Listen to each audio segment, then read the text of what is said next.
and welcome one final time for 2024 to the Wolfshift Dust Winter Holiday Zone, calling all Christmas Carol fans. Bring an open mind to these adaptations because today things get a little bit weird.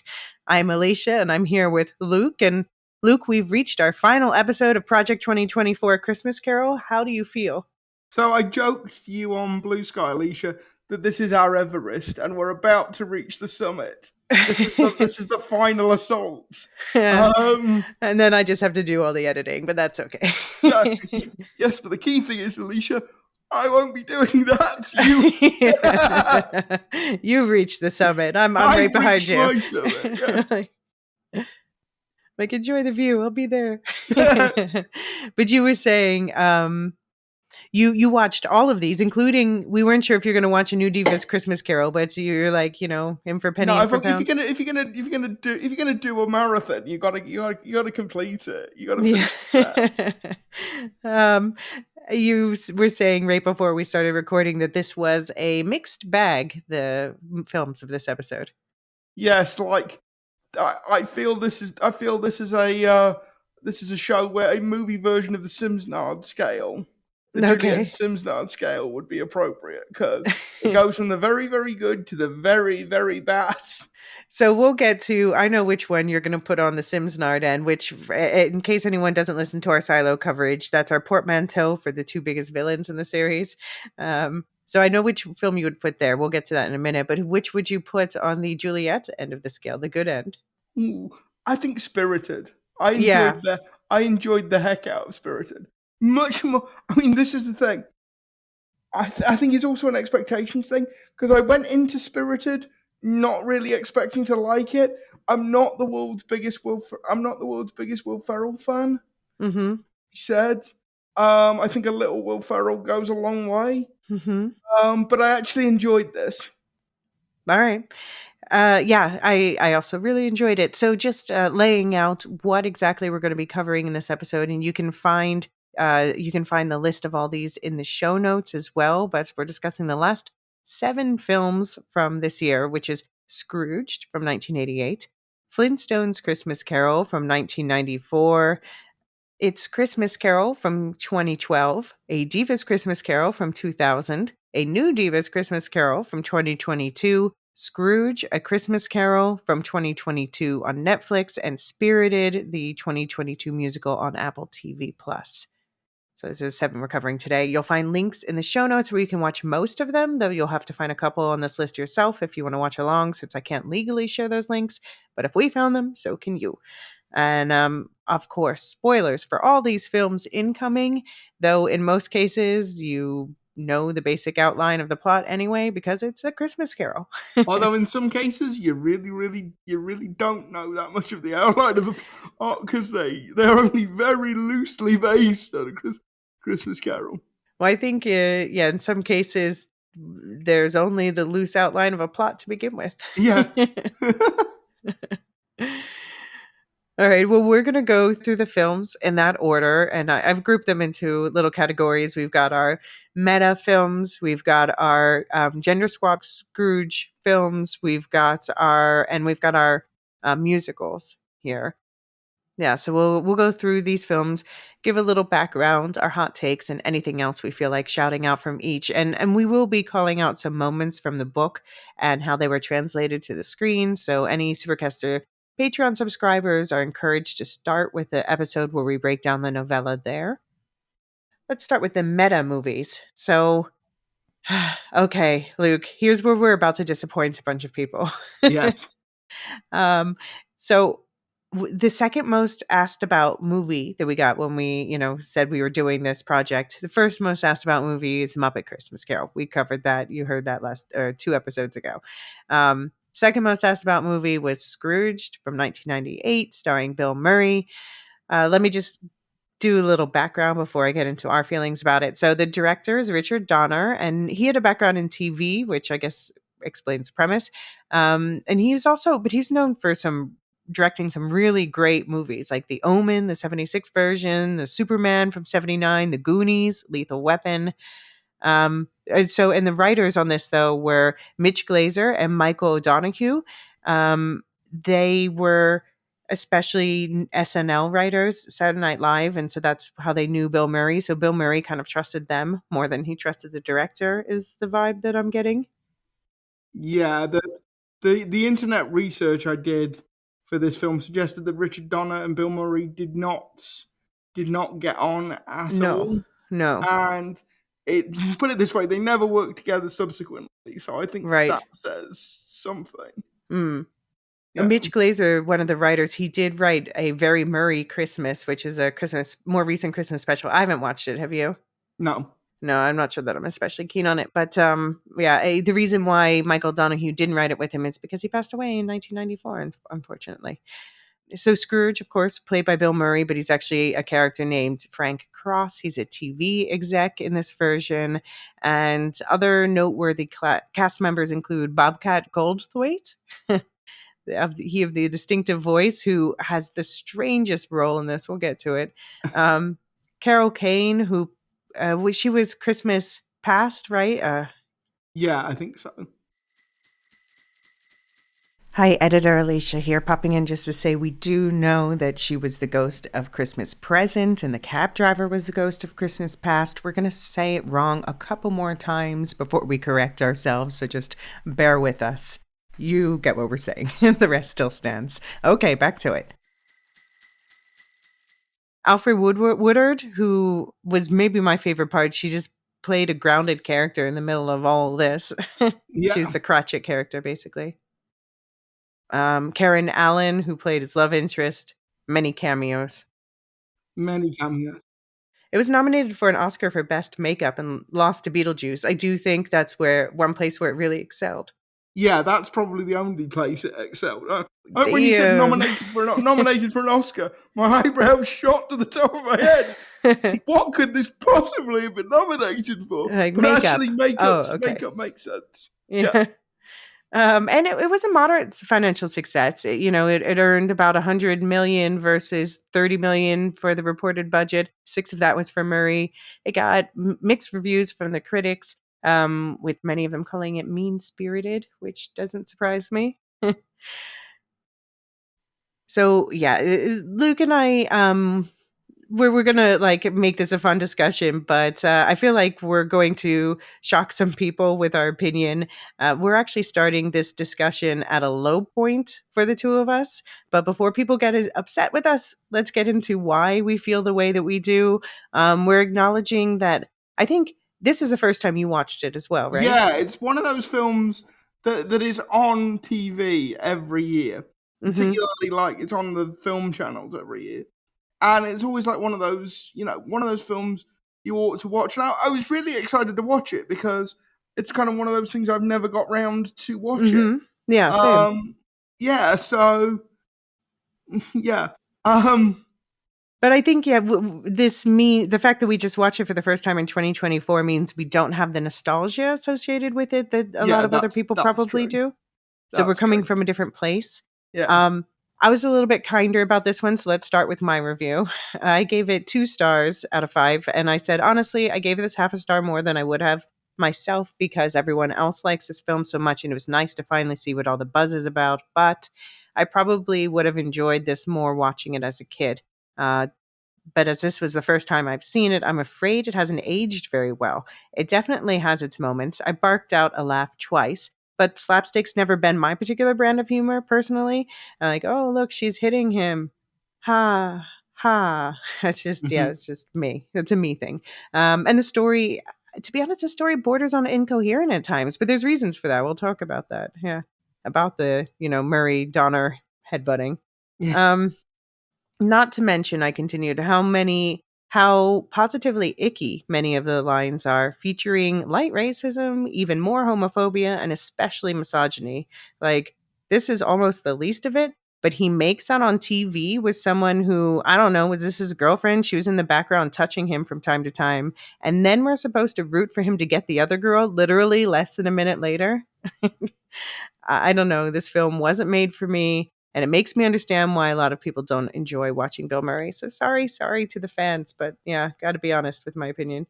I've got to say, I feel much better for my reaction to it, knowing that it wasn't just me being sort of bar humbug towards it that actually we are pretty much in agreement on All right. this. So let's listen to what you said. Well, I've just finished watching Scrooged. This is a film I haven't seen before, and it's one of those, in inverted commas, Christmas classics that I've kind of always wanted to watch, but never got round to it. I have to say, I wish I'd still not got round to it. Damn. It's not quite as bad as Clarence was last year, but it's not far off. Every single line is delivered at the top of everybody's voices. The entire movie Murray is blames shouted at the the audience. director for that. It's really, really, really annoying.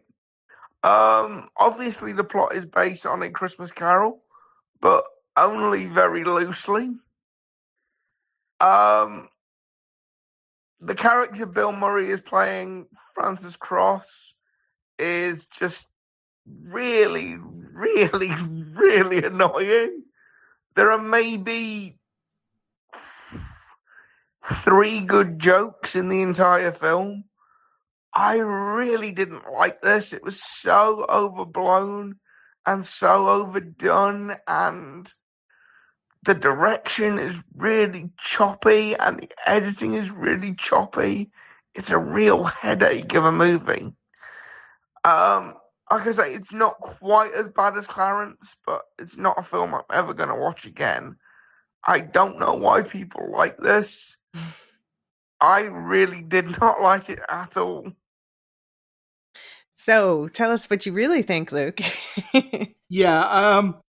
So yeah, I think I was being overly generous with the 3 good jokes, because thinking about it, there's only really one time I really laughed, and that was when they were doing the trailers for the upcoming like attractions at the beginning Right. of the beginning of the film, because Frank Cross, Murray's character, is a TV executive, and they were doing a trailer for a film called the night the reindeer died, and it's Mm-hmm. like making a Christmas themed action movie. And the only reason I laughed is they've actually gone and made that movie. It's called Right. Big Red One with The Rock and Chris Evans. They've actually gone and done it. That's now a real thing. I wonder if they were inspired by that. Yeah. But so Murray blames the director, Richard Donner, for the shouting thing that you were complaining about. And it is, every line is delivered like this. Mm-hmm. Yeah, apparently they really butted heads, the two of them, about the vision, and that probably goes a long way to explain the messy result. In an interview the next year, Murray said that he shot a big, long, sloppy movie, and said a lot of content that Murray had personally worked on with the writers was left on the cutting room floor. So he really threw Donner under the bus, but Donner's only said nice things about Murray for the most part. He's like, Yeah, "Oh, and those creatives, they can be tricky." yeah, they can be tricky to work with. But it's like, also it felt like Bill Murray was like vamping a lot. There seemed to be a lot of improv. And Mhm. like I think particularly Karen Allen, you could tell on screen that she was not comfortable. Mhm. Like you could almost pick the moments when Murray was going off script, off piste.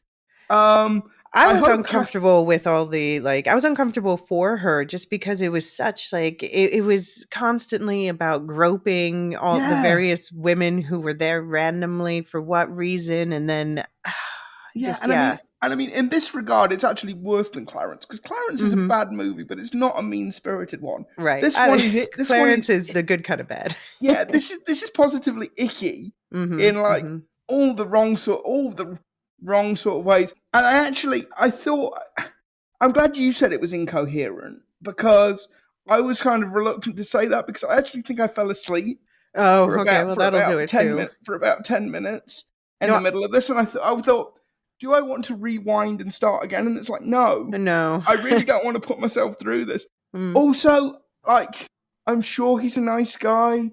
I'm sure he's great to work with. I have never understood the appeal of Bobcat Goldthwait. Aw. I find him incredibly annoying. Well, I like him. I like him. Okay. Um, but yeah, so Donner and Murray, though, they said that Carol Kane, she's the one who did the Ghost of Christmas Past, and actually, that was one of the things that works for me the least. I know someone else was saying recently they really like that, and sorry, we all like different things, but I just the slapstick thing, it was the only humor was her just, like, bonking Bill Murray over and over with her wand and her wings and stuff, and I didn't oh god. I just wanted it to be over. I didn't laugh for a second, not my humor at all, and apparently she was crying on set several times because she was frustrated about these scenes and the violence and Really? mhm. Yeah, I mean this is the thing as well. You do a Christmas Carol adaptation, and your Scrooge character isn't redeemed at the end of the film. He Yeah. just transitions from being one kind of asshole to a different kind of asshole. Yeah. But he did employ his actual real life brothers in this film. So we have Joel Murray cameos as a party guest. Brian Doyle Murray plays Frank's father. So it's funny his brother's playing his father, but anyway. And John Murray plays his on screen brother, James.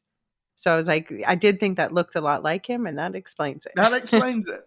I did like that it opened with that fake out opening scene with the Santa and the elves and the guns. Yeah. Lee Uh, Major. Lee Major. the one thing that I did laugh at was, they showed in this opening montage. Another thing was they were talking about this adaptation of A Christmas Carol that they're doing, and they're like with Mary Lou Retton, who I remember being a popular gymnast when before my time, but as Tiny Tim. And he's like, "Oh my gosh, does that suck?" But he wasn't even talking about that casting, which you have a gymnast as the sickly, crippled Yeah, character. well, Okay. and also because like they do the bit at the end where she's not. The Tiny Tim throws away the cane and she's like doing backflips. Yeah, Doing exactly. backflips. That was funny. That was actually funny, yeah. Uh, it is also, I don't know, the characterization, like, I am the youngest president in the history of television for a reason. Like, a young Scrooge that hasn't had time to build as many regrets. Yeah, yeah, I just found him too mean. yeah. Oh, Although the cast was great. it's not that he's too mean. It's just like, how can you do an adaptation of A Christmas Carol where the Scrooge character isn't really redeemed? Like, Mm. what lesson has he learned at the end of this? Well, apparently they thought that it was New Yorkers couldn't really be fully redeemed. They could only be nice for a night. But yeah, we'll get to the end at the end. Hi. But okay, going back to the beginning. So we don't get the door knocker scene like we do in all the other adaptations. We do get a knock at the door. Fine. One thing this movie does really well is it leans into the ghost horror. And like that design for Marley, the rotting corpse, was really great. I understand again why it got a nomination. And I like it that he's like, instead of the whole, maybe it's indigestion speech from the book, he's like, oh, it's a hallucination brought on by booze, basically. I'm so confused, though, about his love life. So he has his ex, Claire, and they end up back together, but I thought she said at one point she was married, or maybe I misunderstood that. Yeah, And then and there's like this when blonde in the office who was like constantly hanging around. Is that his girlfriend? Because he just ditched her and ignored her, and I don't yeah, understand. and there's this whole thing, there's this whole extended bit with the Ghost of Christmas Past where we see Scrooge and Karen Allen's character. There's this whole like really long involved joke about her buying him a copy of the Kama Sutra Right. for Christmas. Right. It's like, What? what? I mean, you can buy that, but I don't understand what that's doing in the middle of this movie. Yeah, no, that's like that entire scene. It was like a Saturday Night Live sketch, just randomly dropped into the middle of the film. Make no sense. But it was nice that we had a moment of seeing them as a happy couple, and they open one present Christmas Eve. Which is that a thing? That's something my family does. One present Christmas Eve. Is that a No, no, no? no, no, no, no, no, no, no, no, Strong no. no, no, Strong no. no. Okay. Strong no. Everything Christmas morning then. Well, actually, because my brother now has to drive over to mum and dad's. We've become one of those very restrained families that have dinner first and then open the presents. So we're Okay. allowed to open one present Christmas morning. Okay. Oh, okay. So it's a version of what we do. We do one present Christmas Eve and then the rest Okay. Christmas morning. Yeah. I just have to call out one stupid grammatical thing, but there's at one point, somebody asks, I think it was a waiter, "Are you him?" And he says, "Are you he?" And I hate when people make that correction because it's wrong. It's an object. It should be him. Anyway, Also, weirdly, Robert Mitchum turns up. Robert Mitchum turns up in this film as like oh right, the head of the network. It's like right. Yeah. that's a weird piece of casting. Can I ask about the whole ghost thing? This seems to happen while he's in public. So it almost is like he's having hallucinations in public and then suddenly he comes to and he's somewhere else. Like what are other people seeing him do? Well, this is what I mean about it being choppy. Like it feels Mhm. like it's a film with a load of scenes missing. The stuff is just not explained properly. Right. Because there's a whole bit with in the Ghost Christmas Present, I think. This is the thing, I can't even tell which ghost it was, but Mhm. I think it's the Ghost of Christmas Present with him in a sewer with a homeless person. Oh yeah, that was one of the homeless people. I had to look that up because I was confused who's the dead guy in the sewer. And that was one of the homeless, and I guess the ghost of Christmas Present is Carol Kane because past was the cab driver. Yeah, Anyway. yeah, yeah, yeah, Yeah, yeah, but yeah, I looked it up, and that was remember at one point he goes and visits his ex-girlfriend at work and at the homeless shelter, or someone takes him there because he looks so confused, and he's talking to those people, and I guess that's supposed to be a callback to the people who take Scrooge's stuff at the end of the book. Um, but that was one of those guys in the sewer. Okay, well, thank you for telling me because I looked it up because I was like, I would what? never have worked that out in a million Yeah, I was so years. confused. I Yeah. actually wrote in that moment in the books, "I am so confused." But yeah, I did like the Ghost of Christmas Past as a cab driver. I thought that that was a clever way to do it. He was like, doing full character acting there with his fake teeth and all. Yeah, I actually like the Ghost of Christmas Yet to Come. His face as a television. I thought that was very well done. Hmm. Yeah, and I liked though that what's his name in this? Bill Murray. Frank Cross. I like that Bill Murray's character Frank Cross that he says a thing, where he knows the story of A Christmas Carol so that he knows what's expected of him, and then that raises the question, does it make it tougher to redeem him if he knows what's coming? Yeah, And we see, they do some good updates to his backstory. He's got the mean dad, indeed. No boarding school though, but he got lost in TV rather than books, which makes sense because he became a TV producer later. Yeah, I still just wonder though what other people saw when he's going around these hallucinations because he suddenly comes to and they're like, "We were talking to you," and like, "What did you think?" He was like, they think he's losing it. Uh, but he always pushes people away when they call him out. That makes sense. Um, we didn't mention this. What do you think? There's this new producer who's brought in, and I guess he's supposed to be the sort of nephew equivalent in a way, although I guess that's also his brother. But he just comes in and is like really nice about it, but then also taking over his show yeah. because Well, no, I think he's trying to stab. I think the whole point is he's trying to stab Frank in the back. So I don't think he is. I don't think he's a. I don't think he is a version of any character in A Christmas Carol. I think they came up with him whole cloth I thought from he whole. seemed genuinely nice, but maybe it was just yeah. No, I thought he was just like sucking up to Frank. Okay. All right. So and then we get the Ghost of Christmas Present, which again is Carol Kane. It's a fairy, very violent giant fairy. And we get some callbacks like I didn't know her husband had died. Don't you remember that period where she wore black for a year? And that's actually one of the times I I laughed out loud. That was my biggest laugh.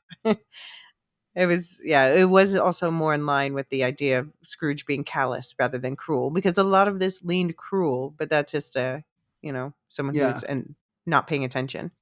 Um, it was his brother instead playing the games in the present. That made sense.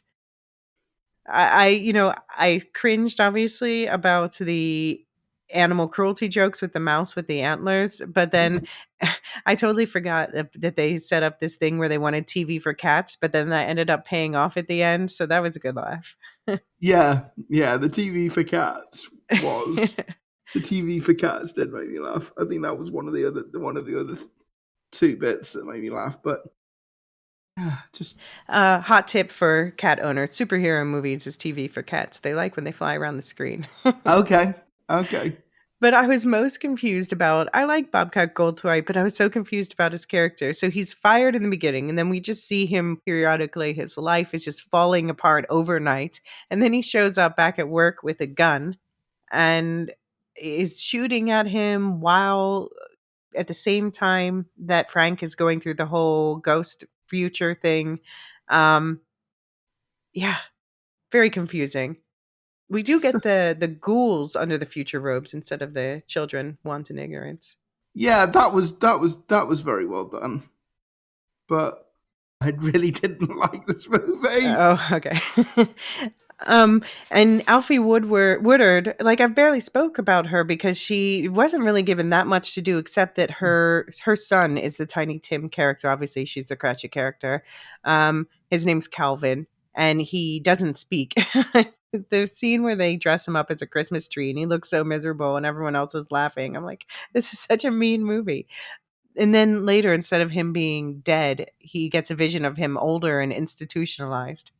And I just am not sure that he would care. I do buy, though, we see that Claire, his ex girlfriend, has become a bitch because he ruined her.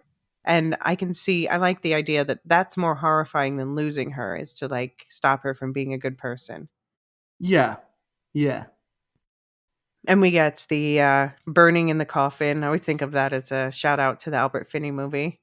Oh, yeah, particularly in this case, definitely. Yeah. But I'm so baffled by the ending. So he gives his office to the guy with the gun, but he's getting fired anyway. And who is he helping at any point in this? Not even himself. He's not even helping himself.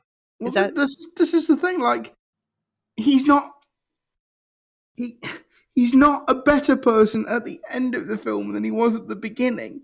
He's just an ass in a different way. And like you say, the whole bit with the girlfriend, or the person we think is the girlfriend, that is really icky. Really icky. And also, I really hope Karen Allen fired her agent after this film. Because, like, she is a better actress, a much better actress than what she's been given to do in this film. So I hope her agent got fired after this, frankly. Yeah. Yeah, I did wonder if like it was supposed to be, maybe it was him just imagining things in this version, but then he refers to, the games he saw his brother playing on TV, and they're like, "Oh, wow, how does he know the answers?" So it's confirmation it's real. So yeah, I'm left confused. And again, I'm really sorry to anyone listening. If this is a particular favorite film of yours, please send us an email, woolshiftspodcast@gmail.com. Let us know what we've missed, or, give it a good defense. We celebrate what people love, and this is a movie that people love. Sorry, it's not the two of us. Yeah.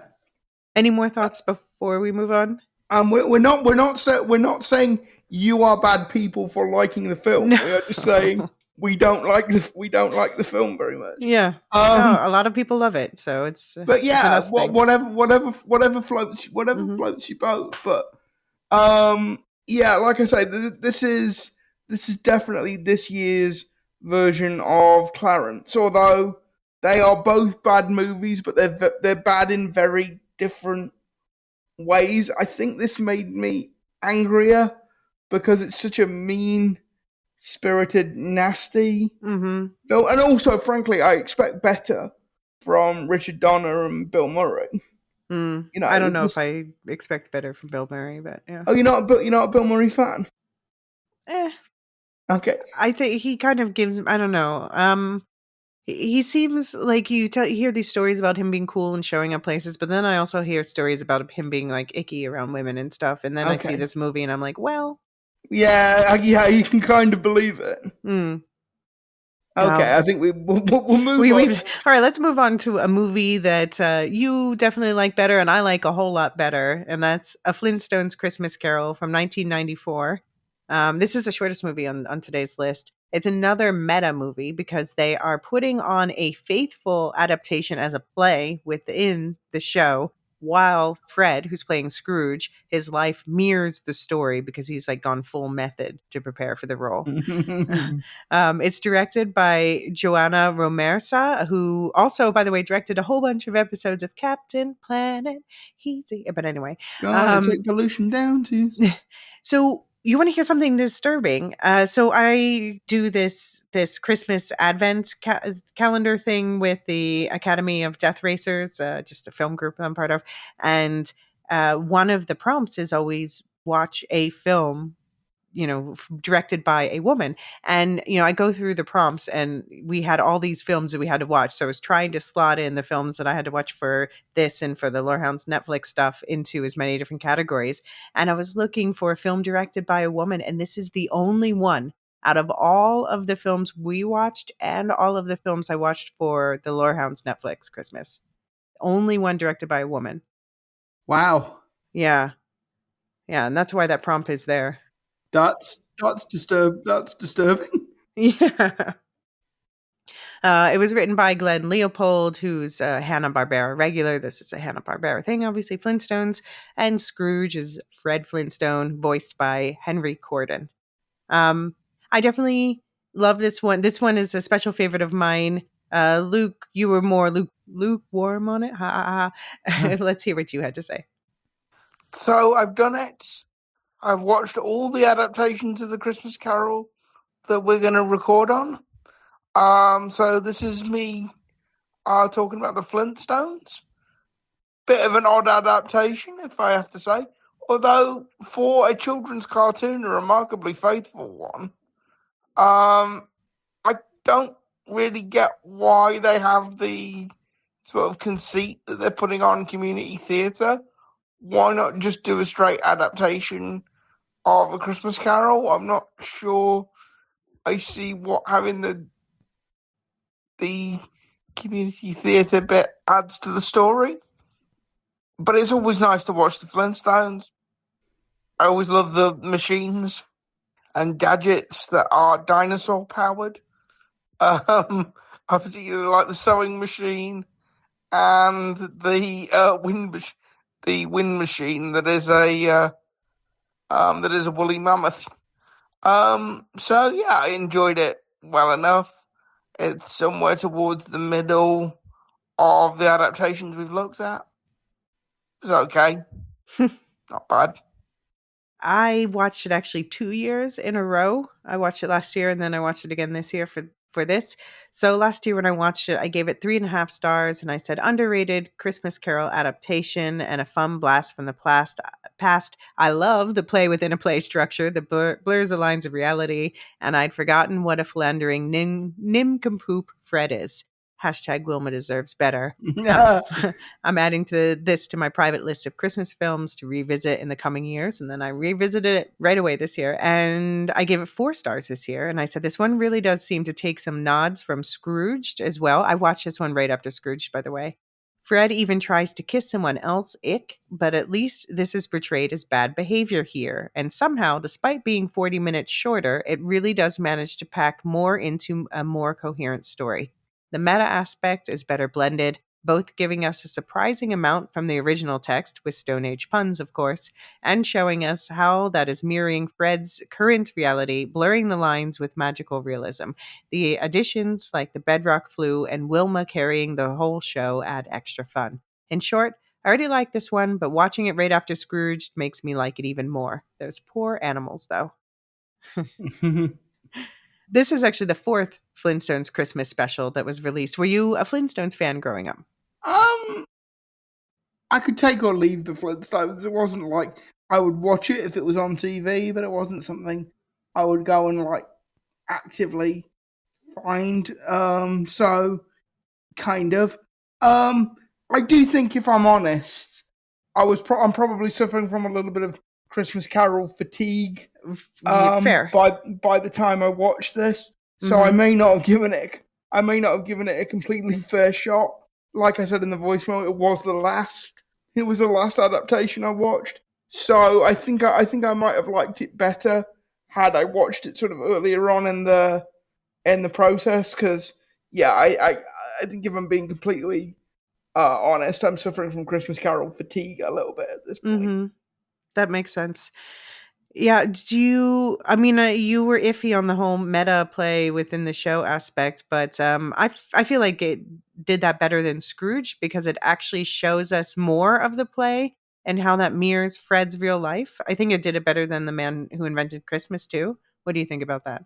Um, so the thing is, if it's a play within a play, they then have the best special effects Yeah. of any play that's ever been put on. Oh, yeah. Because like when Fred is being taken around Piltdown, by the way, that is a very funny joke.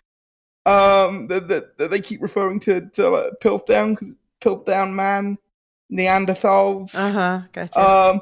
But actually Piltdown Man is a fake. Ah. It's been proven. Mhm. It's been proven to be a hoax. Anyway, but like when they're taking him around Piltdown, Fred and the ghosts are transparent. Right. Like, Yeah. so is this a play? Is it? I Maybe I'm being like love overly critical Yeah. here, but Well, that's why I would call it magical realism, but I love that, and I think, yeah, I like weird more than you do, and that's probably gonna come up a couple times today. okay. But yeah, the play part though, it's quite accurate. It uses a lot of the classic lines, but, with the Stone Age puns and, Marbly. Yeah. marbly, yeah. Yeah. And Craggit instead of Yeah, Cratchit. Craig. Yeah. And the Scrooge, he really does seem more oblivious than intentionally cruel. Yes. Other than the trying to kiss another woman thing, we'll just and the twist of this one is that Fred Flintstone, obviously, he has a family, and it's his own family who needs his love, not another family per se. Yes. And by the way, how cute are Bam Bam and Pebble? Always, always. So cute. And I liked, there was just the slightest bit of slapstick in this, when the spirit bonks Scrooge on the window by quote unquote accident as she's taking him out. It was Wilma, by the way. So it feels earned, not stupid. I really laughed at that. Not just like, oh, make it stop. I do think Fred is the least likable character, but of course that's the point. Mr. Slate, Fred's boss, says he should have played Scrooge, and Betty's like, that'd be typecasting. So he plays Marbly, which makes sense also because he's his boss and also a jackass. Yeah. And like one of the actresses that gets the bedrock bug is Mhm. like clearly trying to seduce Fred, Yeah. which is a bit weird. Yeah, well, that's what I was saying, and he almost kisses her. Like, no, Yeah. not cool. I always love Barney. He plays both Craggit and Fezziwig, and of course, he's Fred's conscience always. And yeah, and Bam Bam obviously made to play Tiny Tim. Yeah. But it's super cute at the end. Bam Bam chokes on. He's got the one line he's been practicing the whole movie, and then at the end he chokes, and Pebbles steps in and says it for him. Yeah. But Oh. but speaking of magical realism, at one point, so of course, Flintstones was on for so long that there are older versions of Pebbles and Bam Bam that exist out there too. And so the older version of Pebbles shows up at one point, like as a teenage or young adult Pebbles, and Fred's like Pebbles as Fanny, and that's just they were just winking at us with all this just you know it wasn't meant to be super realistic because it's about dinosaurs who make special effects. So Yeah. I like the bedrock bug. What Yeah, did the you bedrock bug, yeah. Hmm. Yeah. By the way, I didn't like 1994. It looks much because it's still done in that kind of 60s animation style that the original Flintstones cartoons were done. So it looks much older than Mm. 1994. There was also, I'm not sure which version you watched. There's a version that you can find online that's a considerably worse quality than if you find another version you can watch locally on your computer. Okay. Hmm. Just in terms of preservation of the video. I love that. Of course, I love Wilma in general, and I love that she was the MVP of this and got acknowledged for it. Like she was doing the costumes, and then she had to step in to play several of the parts. And then at the end, she is given the flowers instead of Fred, which as it should be. And he's like, oh yeah, I guess no, that's fair. Yeah, and also John Rhys Davies voice Gimli himself as the voice of the director. It's like, oh, that's cool.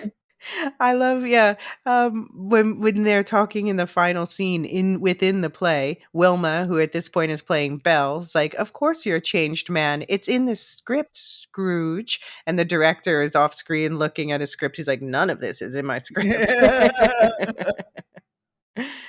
Uh, and of course, there's always the bit in the book where Scrooge wants to buy a turkey bigger than Tiny Tim or whatever, and then of course a turkeysaurus. That's got to be the biggest turkey in any adaptation. And I like he gets the kid to bring the presents to his own family instead of the Cratchit, so it's just mixing it up. I hope that kid got a really generous tip. Yeah, yeah, he was put through it. He was really good to Fred. I mean, you can tell this was done in an age before online shopping as well, because like the last minute rush to the department store for Christmas shopping is definitely a thing. Yeah, right. Well, I guess people still do that because especially in recent years, it takes so long to ship things. If you haven't bought Christmas presents by now, as we're recording, even, you're going to be in trouble. Any final thoughts on Flintstones? Like I say, I would like to go back and watch it when I haven't just watched a load of other adaptations. That's fair. Of A Christmas Carol, because I do think I may not have been entirely fair to it. Okay. At that point. No, it's fair. It's not perfect. I don't know. I really enjoy that one, and I like the weirdness. Thing. Like I'm not a huge fan of magical realism, to be honest. Mm-hmm. Like, are they doing a play or are they not doing it? Are they doing a play or are they not doing a play? I mean, but it's where they use dinosaurs as I know, but like okay. I don't know where my brain draws these lines, but somehow it draw a line there. All right, that's fair. Well, I recommend to anyone who hasn't seen it to give it a watch yourself. You can find it online, and let us know what you think. This is a good spot to take a break, and when we get back, we're going to dive into the gender-swapped Christmas carols, which are some of the most cheesily, cringily fun. See you in a sec. Okay, Luke, we've got 3 gender-swapped Christmas carols on the menu. The first one was proposed by you. It is It's Christmas Carol, which I know you especially wanted to watch because of the title. Yeah, just because of the title, no other reason. What about Carrie Fisher? I didn't even know when I saw the title that Carrie Fisher was in it. Although when you listen to my voice note, that is a massive bonus. Yeah. So yeah, I really like this. It's not a perfect adaptation. It's very Hallmark, but it's a lot of fun. Okay, let's start with your thoughts on it. So I just finished watching It's Christmas Carol, starring the late great Carrie Fisher. This is definitely a twist on A Christmas Carol. It is Eve, played by Carrie Fisher, who is acting as the ghosts of Christmas past, present, and future because of budget cuts in the afterlife, haunting her protege, Carol Huffler, who is the owner of a publishing company. It is your typical Hallmark movie in that everything looks amazing, all the houses look amazing, everything is amazing. I'm not quite sure it really gets the moral of A Christmas Carol, because the moral of this story seems to be that Carol Scrooge can't be a better, different person unless she ends up with an ex-boyfriend she dumped a decade ago. And with it being a Hallmark movie, guess what the outcome of that is? Anyway, I quite enjoyed it. Carrie Fisher is clearly so much better than the material she's been given to work with. It's untrue. Mhm. And she does steal every scene she's in completely. But yeah, it's a Hallmark movie. It is what it is. It does what it says on the tin. It was enjoyable for an hour and a half. Okay. So yeah, as you said, it is a Hallmark movie. You Yeah, you I need told to me, correct that from the intro yeah. episode. I was wrong. It was a movie made by Hallmark. I'm sorry, I got that wrong. And aired on Hallmark in 2012, by the way, in case we didn't say it. It was directed by Michael M. Scott and written by William Pennick and Christopher Say. And I looked through their portfolios, and they seem to do especially a lot of Christmas movies, and one of them does some horror. Scrooge was played by Emmanuelle Valier. Valier, I guess is how you say her last name. She's Yeah. someone I know her face, but I've seen her in things. But and she's Carol. Yeah, so Scrooge is Carol because it's Christmas. Carol. There's only one spirit, as you said, because of the budget cuts, and so that's Carrie Fisher, who's playing Eve Mailer instead of Marley. And how did you hear about this movie, Luke? No, I just literally like Googled Hallmark Okay. adaptations Okay. of A Christmas Carol, and the first one that came up with was It's Christmas Carol, and it's like, yes, yes, that's going on the list. Just the title alone, it's going on the list. Yeah. So my letterbox review, I gave it 2.5 out of 5 stars. I said pure but a heart, it's a pure Hallmark cheese with a side of Carrie Fisher. Maybe the most cringe and least faithful adaptation of A Christmas Carol I've watched during this project. Side note, this is before I watched a new Diva's Christmas Carol, but I enjoyed it well enough anyway. Um, I like so in this iteration, they are editors, as in book editors, instead of money counters. They have a company called Springwood Publishing. I love the fashion, by the way, very 2012 fashion. They have all these belts. Like I have so many belts upstairs that I hardly wear anymore, but I was really into belts for a while. uh, yeah, all the awkward cheese. There's built-in commercial breaks. Carson Kressley shows up too as Oh, is that the guy from Queer Eye for the Straight Guy? yeah, yeah, and Yeah. he's Fred, and so Fred is the name that's normally given to the nephew, and the nephew is usually the one who's like, "Oh, my uncle's not such a bad guy. He only hurts himself. Let's support him." In this case, he's like, "Let's rebel. I hate her. Let's start a new company." And he's anti-Fred, but he's the one called Fred. Also, there's this whole running thing throughout the film that Carol is obsessed with only publishing books that sell well, Uh huh. and all the other employees want to publish literature, and it's like I need to introduce you people to the concept of the idea that a book can sell well, be commercially successful, and be good. Right. This is not a binary choice. Well, I can tell you that this was not written by people in the literary world because Carol was really well. First of all, it's like when she meets and we'll talk about the guy, but when we see in the past her meeting him and falling in love, they bond over only reading cliche classics, and then he's like, "Let me blow your mind with this book, 100 Years of Solitude." She's like, "Never heard of it." Like, you are a publisher who's never heard of 100 Years of Solitude? No, but there's an even better bit that demonstrates the thing. She's supposed to be into Dickens and Dostoevsky. Right. She has to look up the plot of A Right. Christmas Carol on the internet Exactly. because Hallmark viewers, we have to assume, have consumed no other culture outside of the Hallmark It's universe. their only So movie subscription channel. we need to make sure that everybody's on the same page. Yeah. Yeah. But I do think I liked the whole bit with her, or her assistant is this woman named Kendra, and she's basically blocking her from moving to London.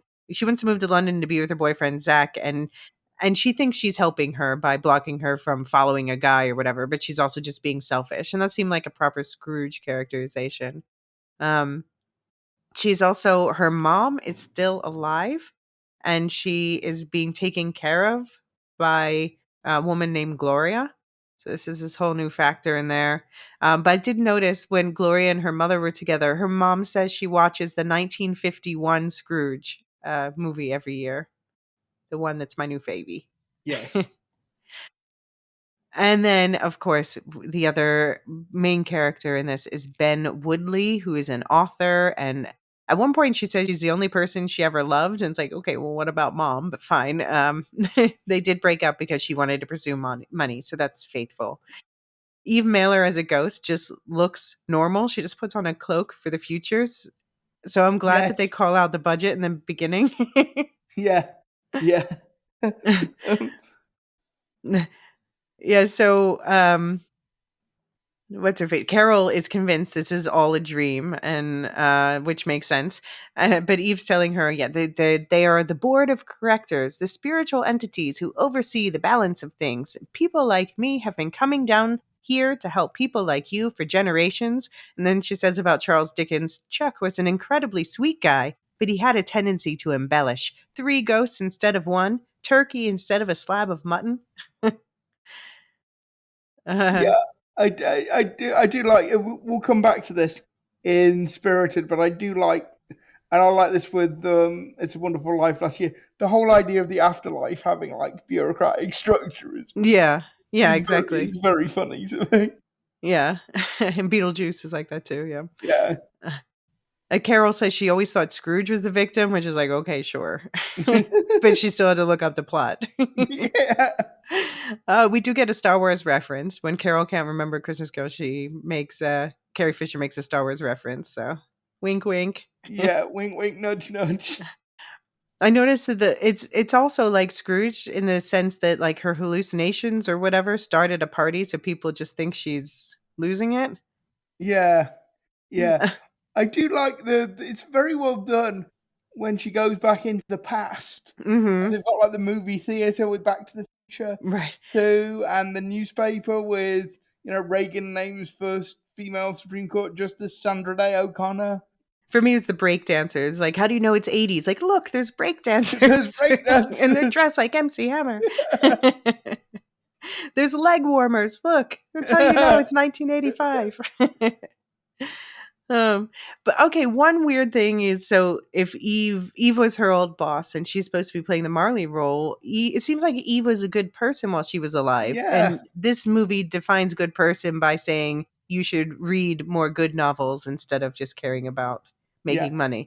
And And also Carol grew the business after her death. So why is Eve coming, why is she the story is that Marley says, "Don't let happen to you what happened to me." And here she's like, "I was good, but I just want to help yeah, you." but you've gone off the rails.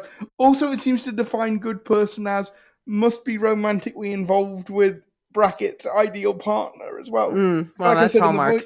like I said in the voice message, I'm not sure they quite understand the moral of A Christmas Carol because it is like that. It would be like Scrooge in a straight adaptation. Going to Belle's house at the end of the book Mm-hmm. rather than Cratchit's. Also, like he's the boyfriend character is a struggling novelist, Mm-hmm. and they're both in the past they're both meant short of money, but they move into this supposedly rundown apartment, which looks amazing in the way that all Hallmark homes do. But she Mm-hmm. buys him this really expensive antique typewriter as well. Yeah.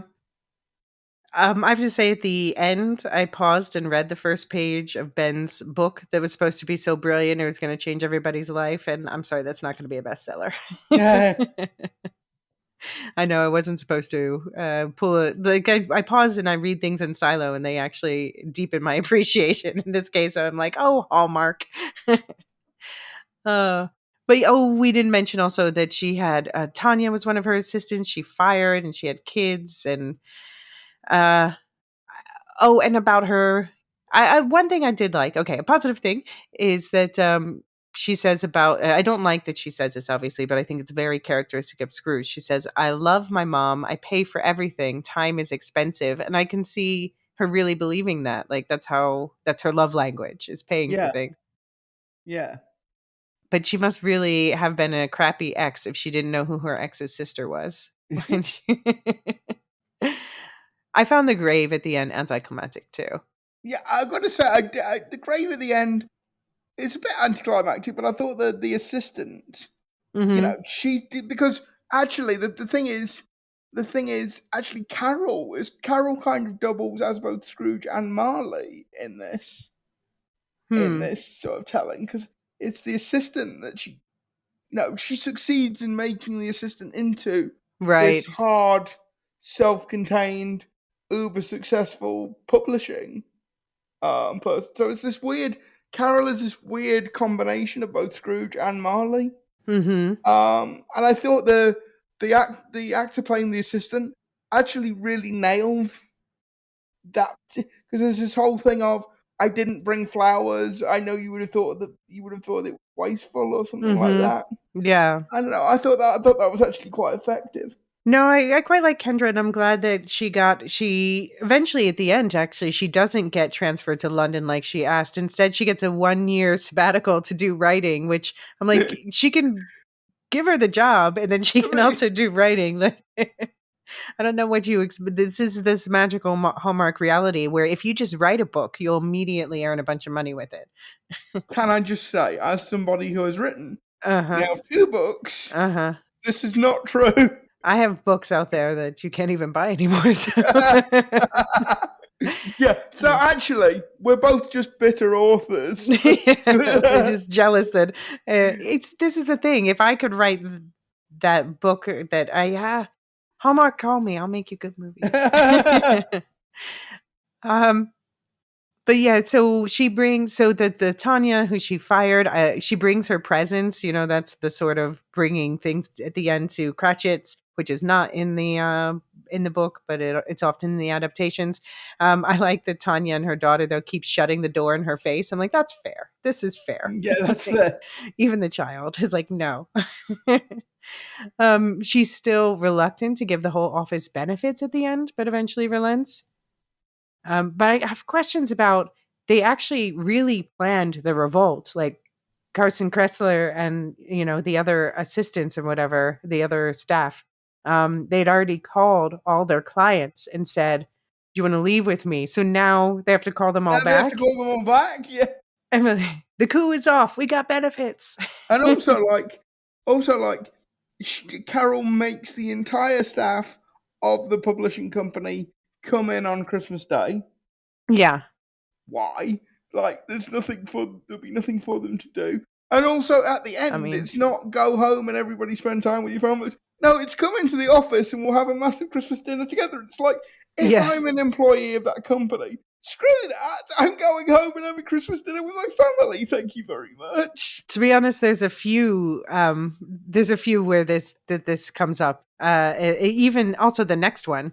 But yeah, Yes. do you have any final thoughts about It's Christmas Carol before we get into the next one? No, except it's always really nice to see Carrie Fisher in stuff that isn't Star Trek. Star Wars. Isn't Star Wars. Leave that in.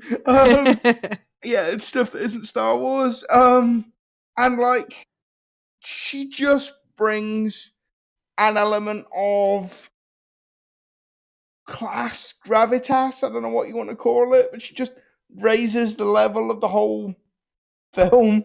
She's just like, she just has it, whatever it is. Mm-hmm. Carrie Fisher has got it in spades, and it's such a shame we won't see her in more stuff. Yeah. Yeah. I really like her daughter too, Billy Lord. I'd like to see her in more stuff Yeah. too. She's been especially good in like American Horror Story and stuff. Okay. All right. Moving on to A Diva's Christmas Carol from 2000. This was a VH1 production, and it was directed and written by Richard Shankman, he's probably best known for The Man from Earth. My personal favorite of his is Abraham Lincoln versus Zombies. And the Scrooge in this one was Vanessa Williams, who's Ebony Scrooge, which is very smart. I get it. I see what you did there. Other notable casts includes Chili from, TLC, um, Brian McNamara as Bob Cratchit, and Kathy Griffin as the ghost of Christmas Past. So, all right, let's check in first with what Luke thought about it after he watched. Okay, so I just finished watching the 2000s version of a Diva's Christmas Carol. I haven't laughed at any of the adaptations as much as I laughed at that.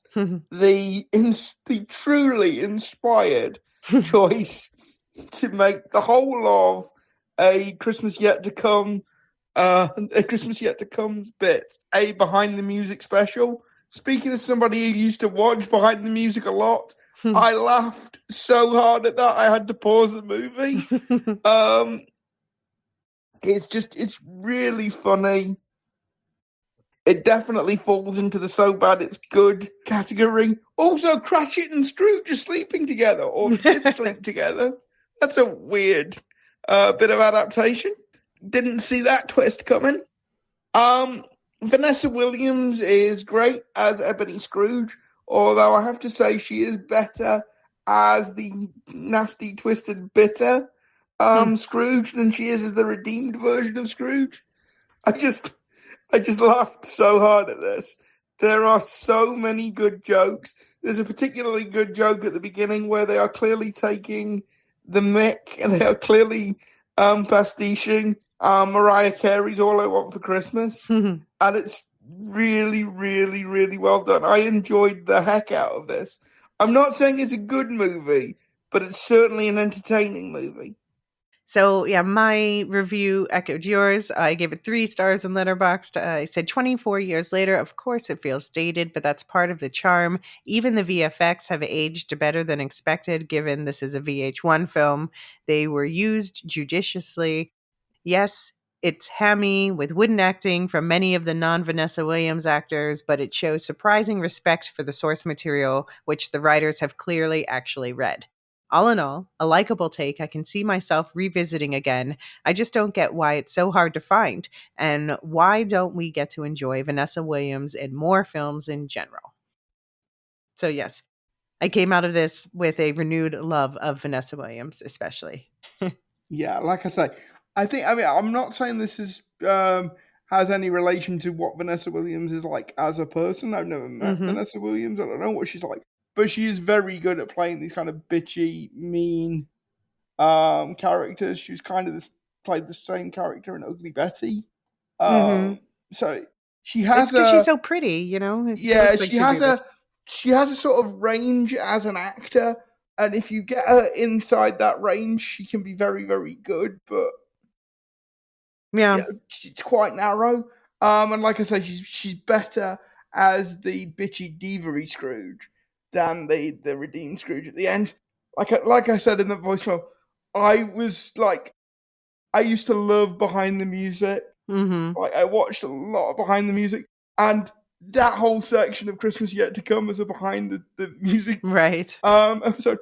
Just I laughed so hard at that. I was in stitches at that. It's so well done. I expected this to be more of a musical going in. I thought, that it's going to be like a straight up musical, but it wasn't really. It was just it's about a singer. I love how basically all these we're talking about today have them doing something in the arts instead of counting money, because these films are all made by artists. But yeah, she's a singer, and then incidentally, sometimes she sings like on stage as part of. It's just really, it's not a musical. It's a musical moment, but it's not like people stop and dance or something. Just sometimes she sings on stage. But yeah, she's Ebony. She's a diva, bitchy singer. And I love they open filming a music video in France, which we never see outside. So they seem like they imported some real French people to be there in the cast. But I do not believe for a second that was filmed in France. But then they have to make the joke.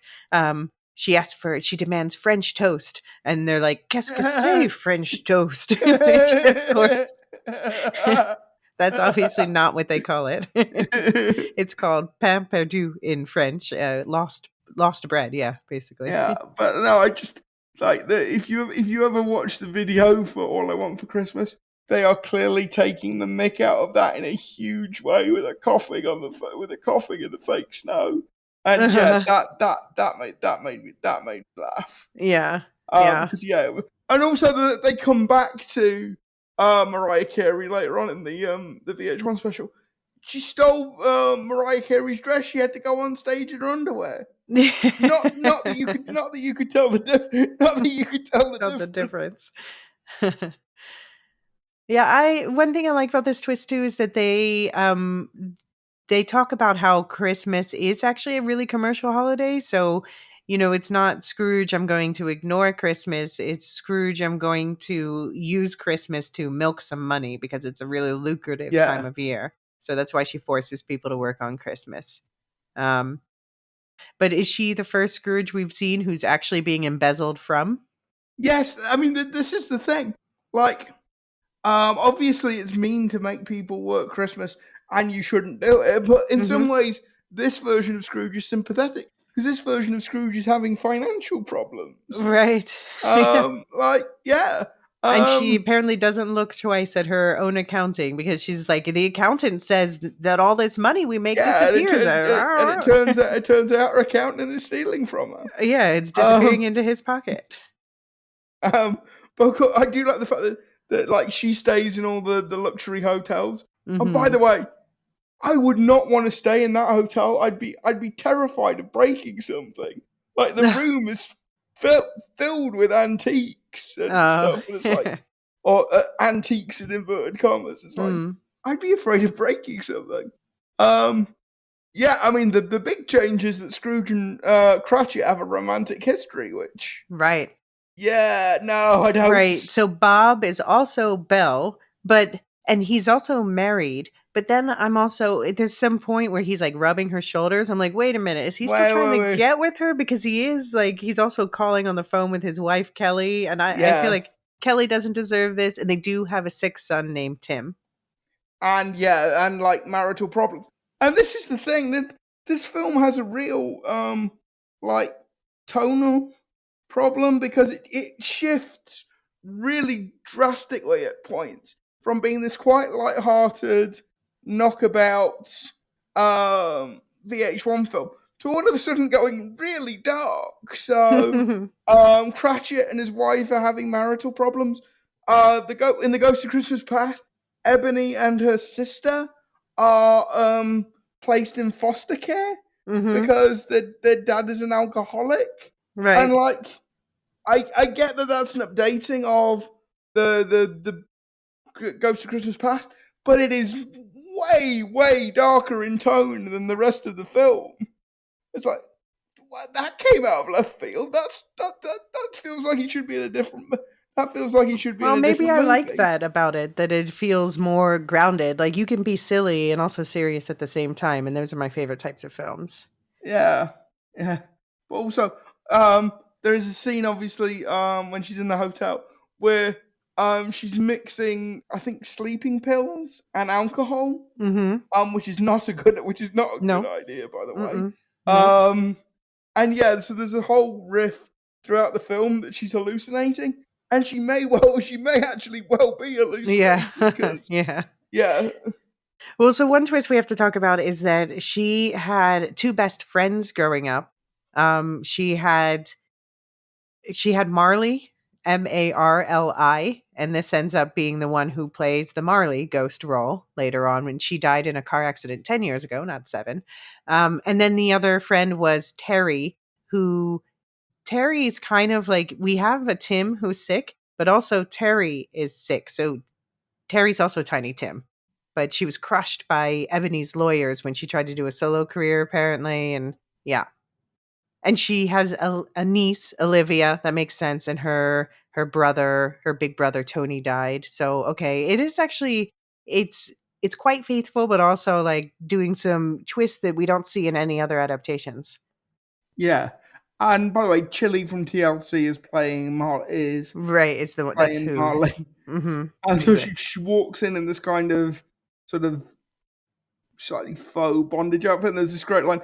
I thought the chains went when you broke up with that guy from Paramus. I liked, yeah, that she has the chains, but it's a knot. It's a fashion accessory, but It it's is, yeah, and she pops off her head instead of her jaw, and she pops off her face at one point. She's like, "This is what I really look like." yeah, Yeah.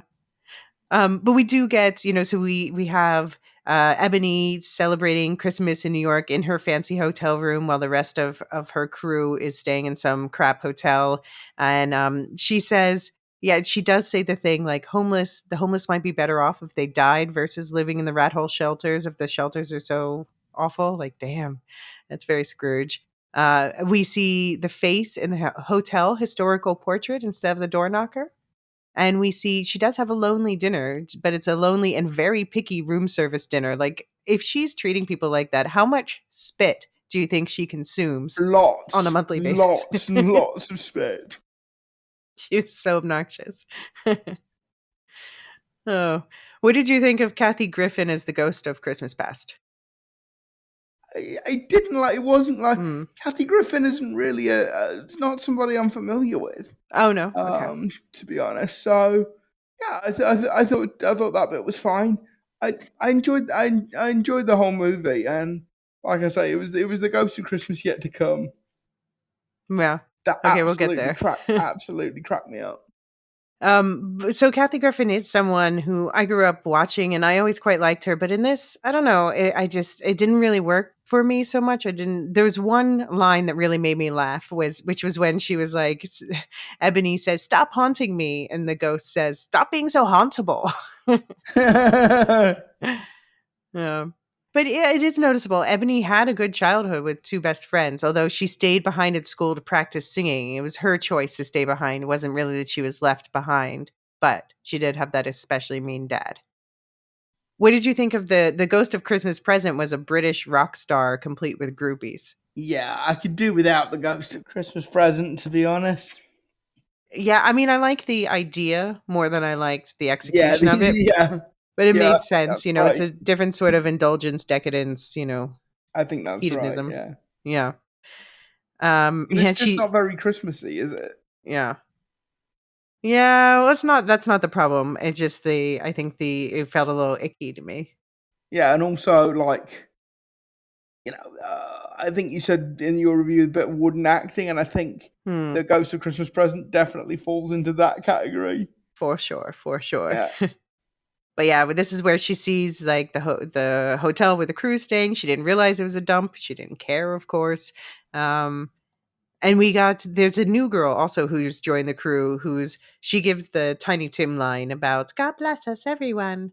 And she's really positive, but it's because she's fresh and she hasn't had to endure anything yet. We see her in the VH1 thing though, where she gets kind of more cynical yeah. and jaded. But when they go in the really nasty hotels, like they've got a fridge, and then she opens the fridge, and it's the nastiest, awful like inside of a fridge you've ever Oh, it's seen. just like frozen solid Yeah, ice, so you can't like a fit solid anything in block there. of ice. Yeah, Yeah.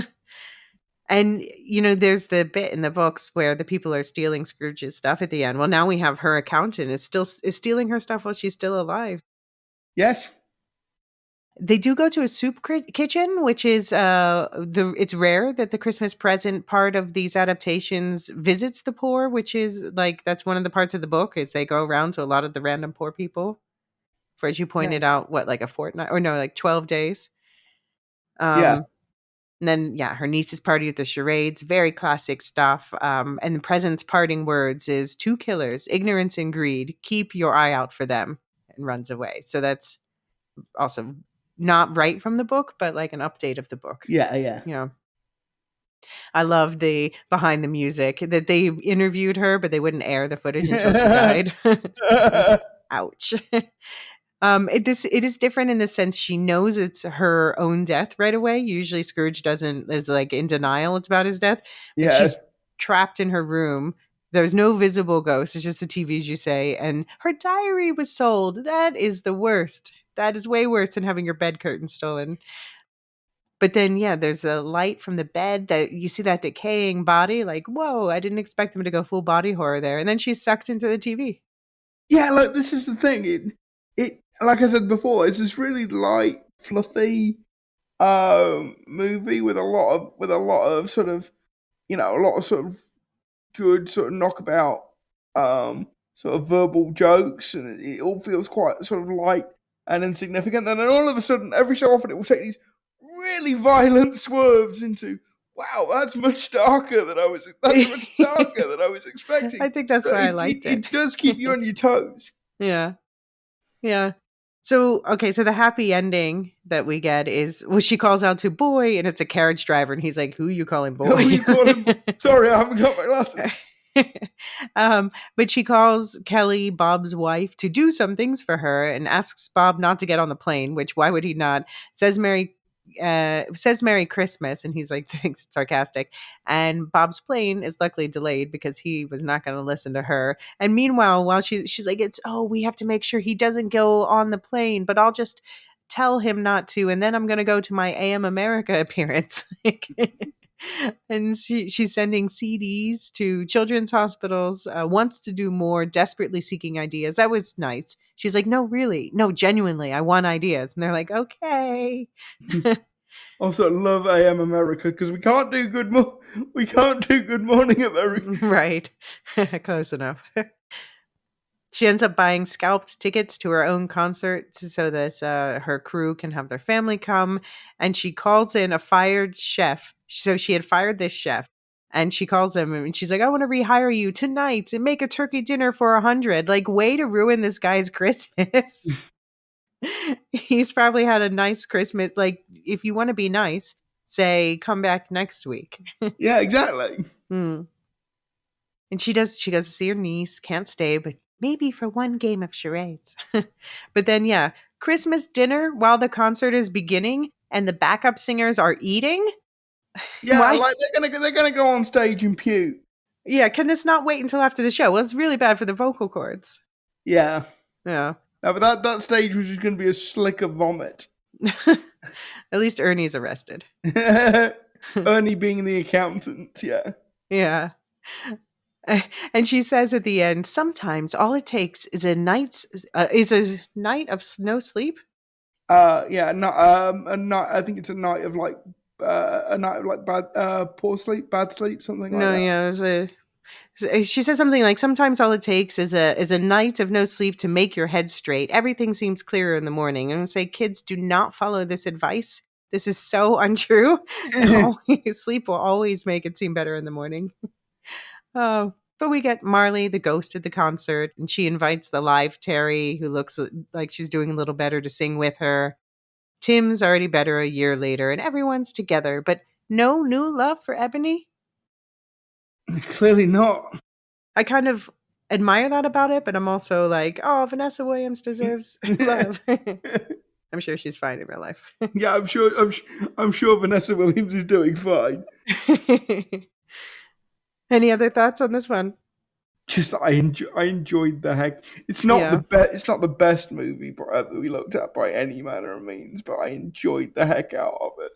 Yeah, I recommend seeking it out. There's basically like one place you can find it online. I'll link that in the notes. I don't know why it's so difficult to find, because if you look up a Diva's Christmas Carol, more often you're going to find the new one, a new Diva's Christmas Carol from 2022, so 22 years later. And yes, we watched this so that you don't have to, unless you did, in which case I'm sorry / you're welcome. This one's also a VH1 production. This one, by the way, doesn't even have a Wikipedia page. Out of all of the films that we've covered, this is the only one that doesn't have a Wikipedia page of its own. Somehow that feels right. So the director is Rusty Kundieff, who he also directed this year's Meet Me Next Christmas, which is one of the new Netflix ones this year. The writer was Idrea Walden, and it looks like she's otherwise done kid stuff I'm not familiar with. And Scrooge is Ashanti, who's called Aphrodite, because this film missed the point about doing puns on the original names. I think this film missed the point. Yeah. And Punt. Yeah. yeah. And the movie also features, we get a cameo from Mel B. We get Vivica A. Fox and Robin Givens playing prominent roles as two of the spirits, who we'll get into that whole thing. But first, let's check in on what you said after watching this for the first time. So I've just finished watching the 2024 version of A Diva's Christmas Carol. This is the least faithful adaptation of all the ones I've watched. It's as if the writers have never read A Christmas Carol, but they might just have glanced at a Wikipedia entry for it. Not even. It's kind of a bit of a meh film. It's got nowhere near the wit of the Vanessa Williams version. Ashanti is, I hate to say this, but she's not a very good actor. She doesn't have great screen presence. It's a pretty incoherent movie. It's probably my second least favorite after Scrooged that we've watched. It doesn't have the mean-spiritedness of Scrooge, but it certainly has the incoherence. The plot is quite difficult to follow. It has very little to do with Christmas. It is the least Christmassy Christmas movie I think I've ever seen. Like, it could take place at any time of year. Christmas is entirely incidental to the plots.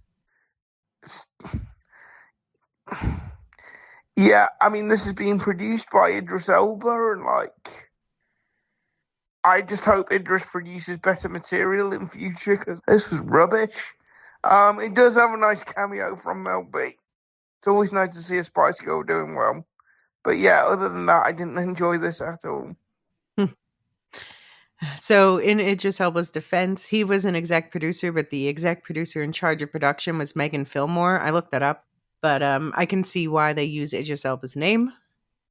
Yeah. But yeah, so here's a question. It's like, so even leaving aside A Christmas Carol, the novella and that story itself, how much of a remake is this even of Diva's Christmas Carol that we were just talking about? Yeah, not very. Not Yeah. much.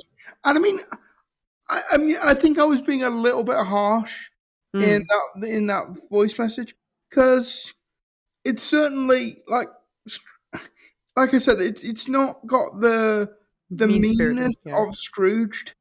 It just felt kind of pointless. I don't know. I don't know why this film exists. I don't know, like, who is this film for? What's its audience? Who is this meant to appeal to? Because it's sort of too adult. Ashanti fans, I guess. Yeah, it's too adult themed to be a kids movie. It's too sort of juvenile to be a movie for adults. I think I don't know what its audience is supposed to be. Yeah, so I also wasn't terribly kind to it. I gave it a 1.5 stars on Letterboxd out of 5. I said I didn't hate this, however bad the writing and acting was, but it in no way lives up to the 2000 film after which it's named. There are nods to that film, and even barer ones to A Christmas Carol, but the writers of this movie have clearly never had an interest in reading Dickens' novella. So yeah, it's really silly and made me smile every now and then, but I almost feel like I need to rewatch the Vanessa Williams movie again to scrub this one out of my head. But I won't, because I'm free. That's the end of my Christmas Carol watch project. Now to finish producing the podcast episode. So this was my final film that I watched. I went out on a low. Yeah. But yeah, it's a very MTV VH1 production. Ashanti is Aphrodite. She's a total bitch. She hates her she has this song called Shine or whatever, and she hates it. And she's now become this Simon Cowell-like judge on a reality competition show called Pop the Question. Yeah. And they're putting on a Christmas show. And her poor assistant, I felt bad for her assistant, who it turns out is like her best friend from growing up, Femi. And she's like following Aphrodite around, trying to make nice with the people that Aphrodite's mean to. She's really mean. I had no idea that they were best friends from childhood. Like, oh yeah, they say that completely later. passed me by. For a minute, I thought they were like sisters because they showed them together as children, but then no, okay, it's her best friend. Yeah. And then, so there's this contestant on the show named Brianna McAllister, who also has a girlfriend named Kira, and Kira is definitely the Tiny Tim of this film. And then we also find out Aphrodite's waiting for a message from a guy. So this is another one. You need to be. So this is the Vanessa Williams one is in contrast to this, where she ended up, her happy ending was just her making other people happy, which is more Scrooge. And this one, she's got to be with the guy, or it's not a happy ending. Yeah, nice Mel B cameo. She was a TV host, which makes sense. And yeah, Ashanti's very bitchy. No hugs. Got to fix this set. We see there's some just wild set pieces in here. Like there's 3 balls of light scouting her for the haunt, and then she gets caught in a giant snow globe. Like it's so random. And then the 3 diva spirits, they travel together, and they are not at all the 3 spirits we're used to. They're accessorized to the max, by the way. I used to be addicted to this fashion game called Covet, and I recognize a lot of what they're wearing from Covet, by the way, but um, they haunt together. They're very nice, and they have cheesy banter, and their names are Bastia, the celestial spirit of truth, Sarah, the celestial guide to compassion, and Zero, celestial guide to service. And together they make love. What did you think of the 3 spirits? Even putting Dickens, we have to put Putting Dickens Dickens, aside. yeah, putting Dickens aside. Yeah, I mean, it was fine. It was fine. It was They were perfect. nice. Yeah, it was perfectly meh. Yeah. Yeah, I mean, I really don't know what to say about this movie, either in like its individual parts or as a whole, because it just sort of washed over me. Uh-huh. I wasn't offended by it. I wasn't like angry with it. I wasn't anything with this film. Right. It just sort of was. Well, I think one of the most interesting relationships in this film was with her mean mommy, who comes Yeah. back in the end, and her mom still like doesn't get the redemption in the end, but she realizes that she doesn't need her mom to be nice to her, and that's a nice moment. I love the wild, weird moments. Like their first stop in the past is pink fog. Like I don't know what we're doing. Okay, and the spirits are wearing all these bangle bracelets, and they can pick one up and turn it into a viewing portal. Like that's cute. Yeah. And then the Yeah. bracelets, they fall off and disappear because the 3 spirits are trying to get back to the Pantheon, but they have to redeem her in order to earn their ticket back. Like, what? Where on earth did that come from? Yeah. One thing I really object to, though, is that she's got this cliche. It's not that she lost someone because of her drive for money, or at least it's not just that. She's got this cliche story of like being used and ditched by every guy. So there's no real Belle in her past, and I don't think that bartender boyfriend is a Belle either. No. So she hates that song Shine. So her new song is Never Shine Again. Which, Yeah. okay. Bit on the nose there, Aphrodite. And apparently the evil thing she's doing is she's making this contestant, her protege, she's making her sing Never Shine Again instead of singing Shine, the happy song. And this is not doing the right thing because people will be hate watching. Yeah, but I mean, I'm not alone in this. Like, this is not a Christmas movie. There is nothing like it could There's happen at any Christmas point. trappings. We get a talking tree. Yeah, I, yeah, we do. But like, it just felt like this. If you put aside from the fact they're doing a Christmas special, like Mm-hmm. you could set this movie in July, and it would make no difference Mm-hmm. to the way the movie plays out. Yeah. Yeah. Yeah. What did you think of the relationship with the bartender? I mean, I'm sorry, but I don't know who the guy playing the bartender is. But Mm-hmm. Ashanti, great singer, Mm-hmm. actor.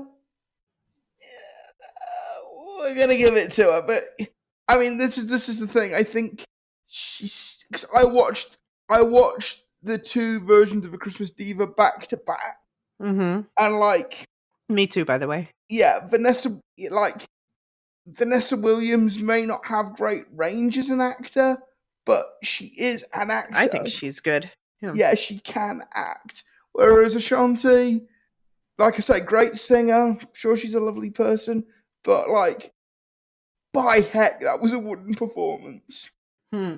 Like, yeah, But and the like, bartender, yeah, and the like bartender's worse, you're saying? yeah, the bar. It's like, why are those nested tables having a scene together? It's like, oh no, it's the bartender and Ashanti's like, good grief, you could make furniture out of that performance.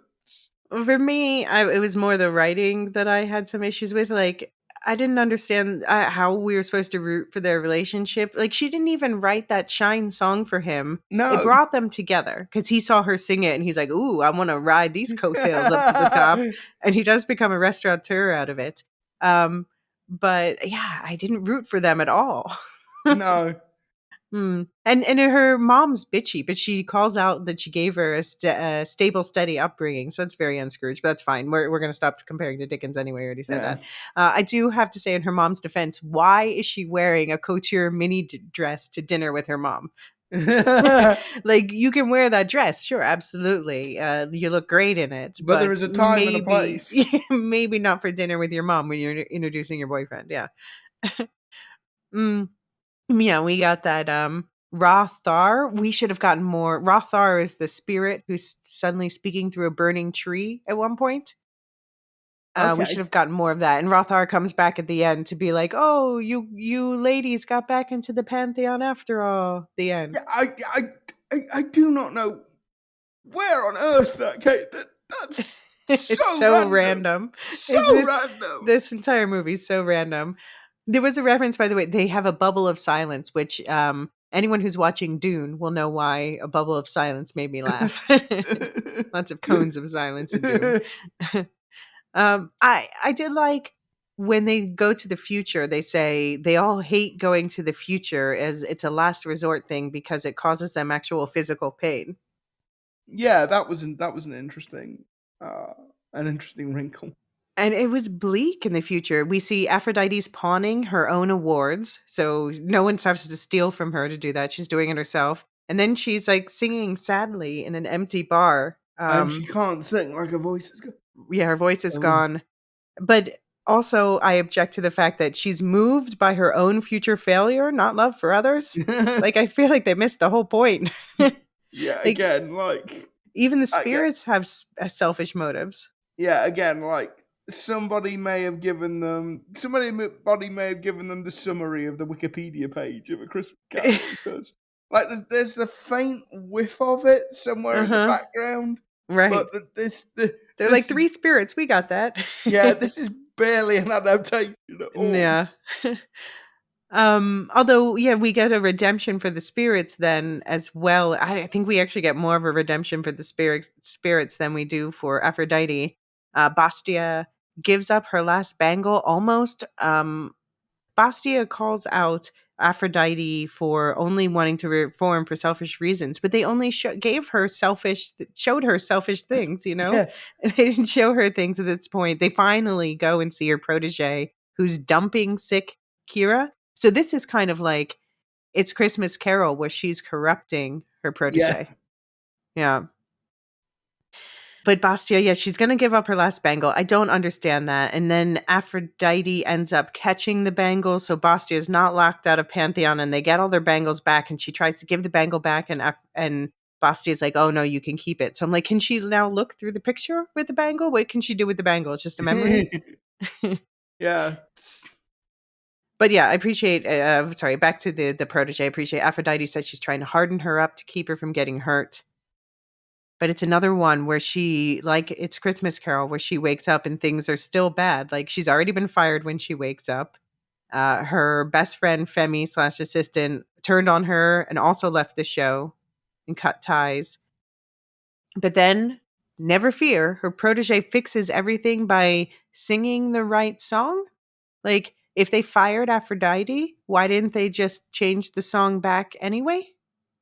And we never hear this song. We only ever hear like snatches. We saw a little bit of it. It was fine. It was just very generic pop. Yeah. And then she writes a script for her protege to say to her girlfriend Kira, which is also like, what? Like, let her. That's not. And then she's like, oh, that's so sweet. Like, she didn't say that. Yeah, that wasn't from your girlfriend. It's a very weird film. But I do have to say that handing your hit song to the next generation, to someone who's being called the next you, is actually really generous. And then they do a duet together. Yes. But then she broadcasts, then she's like, "Oh, and by the way, I'm giving your girlfriend healthcare," and she broadcasts that live, and I would be like, "That's private information." Too much sharing. And then just to make things a little weirder, it starts snowing inside the bar because of Christmas magic. And then again, like to back to this theme of having kind of selfish redemption endings, she takes over her ex's bar and demands dinner. She just shows up. She's like, "I'll be taking it for Christmas. It's gonna be a show, and you're gonna feed all of us." But like I said, I appreciate the confrontation with the mom that she just walks away because sometimes you just have to walk away. Yeah. Yeah. One spirit wants to lick her face. Last random thing. And we get ghost mistletoe. Okay, that's the last random thing. It's movie's so weird. So and I weird. don't hate it. I don't hate it. Well, this is the thing. I just kind of meh. What? It's it just is. Uh-huh. It is neither good nor is it so bad that I have any kind of reaction to it. It just washed over me. I'm glad that I watched it in the same way that I'm glad that I watched Clarence because now I have all these weird moments stuck in my head and that makes my brain a richer place. Just knowing that this exists. This is the thing. In order to appreciate good media, you sometimes need to watch a little bit of bad media just so you can level set of where things are. Yeah, but it's also sometimes, like it had moments that I enjoyed and, those stick in my head too, where you just think, but I'm not went sure wrong here? Yeah, I'm not sure that you enjoyed them in the way you were meant to enjoy them. But no. Well, I'm not sure what way they were meant to be. It was very... That's true. All right. Any final thoughts on this one? No, I've already said way more about this movie than I thought I was going to be able to. So. I mean, I'm not going to tell people not to watch it, but you decide for yourselves if this is up your alley or not. We're going to take a quick break, and when we come back, we're going to discuss our last two films, which I promise we like much better. Yeah. All right. See you on the other side. Okay, and we're back with the last two films, the musical twists.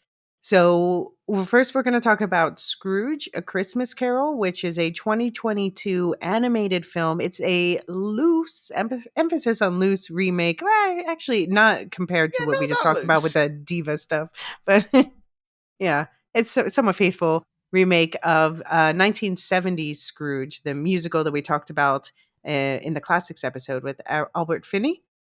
But this one has swapped out most of the songs and added some trippy sci-fi and fantasy elements. And also Scrooge has a dog. Were you surprised by that? I was.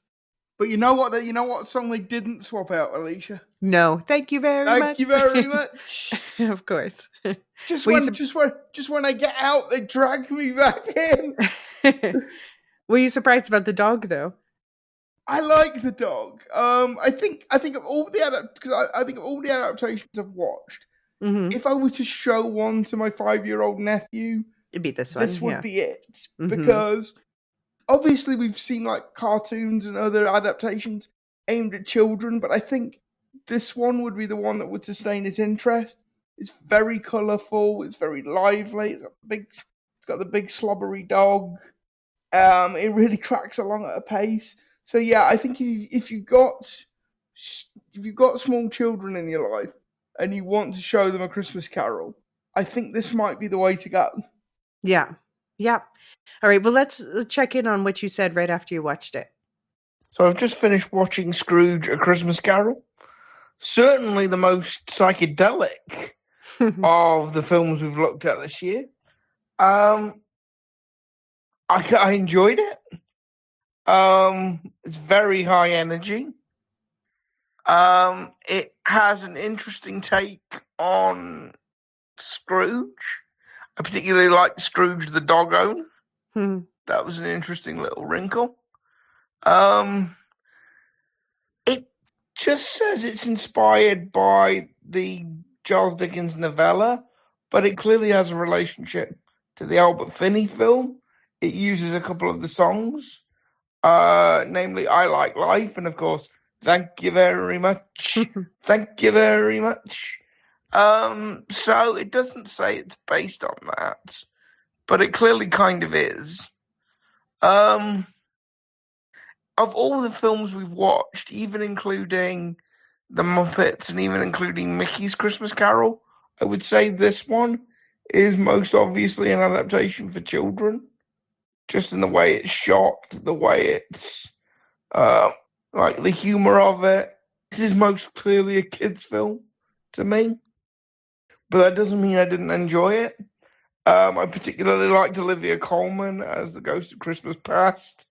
That was very good, and I did laugh a lot more than I probably should have to Mr. Wizzyfeg, Mr. Wizzyfig, as she called him. That made me laugh a lot. Anyway, yeah, I enjoyed it. It was certainly psychedelic. Yeah. So yeah, definitely, it is a remake of the first one, and actually, the screenwriter slash songwriter of the first one, Leslie Bricusse, he came back and wrote the new songs in this one, but he passed away before the film was released, so the film is dedicated to him. Oh, that's a shame. Yeah. So the director of this one is Stephen Donnelly. He's done like Monster High and other kids stuff. So yeah, he's a kid specialist. And it was written by him and Leslie Bricusse, who, was the writer of the original. So he gets a screen credit. And Scrooge in this one was played by Luke Evans.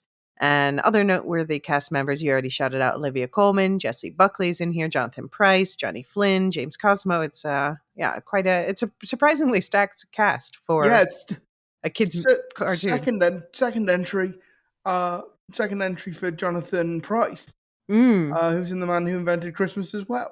yeah. Yeah. Um, Lots of yeah, crossover. Yeah. I gave this one a 3.5 stars on Letterboxd. I said this take on A Christmas Carol, ostensibly a remake of the 1970 Albert Finney musical Scrooge. It includes "Thank You Very Much" and a bunch of new improved songs.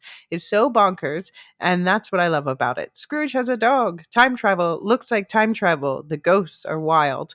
You can definitely feel that this was tweaked for kids, smoothing down the scariest scenes and making plot points and dialogue clearer, but I can wholeheartedly recommend it to adults who like this tale as well. Just be prepared for something different. I only wish they had given the art and animation team more time and money to finish this in more detail.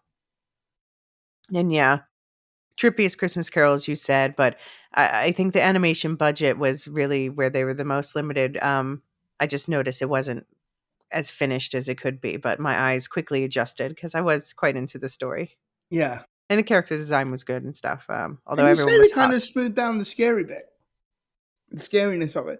There is actually a bit where like Christmas present transitions into Christmas yet to come, Yeah, that's true. which is actually really gnarly. Which is actually really gnarly because Yeah. it's like a little bit of poltergeisty body horror going on, and also like Christmas present has like three little Sprites. sprites that become like three little devils. They're like Yeah. transition into three little devils. But they don't do the whole hell sequence from the original movie. No, they don't.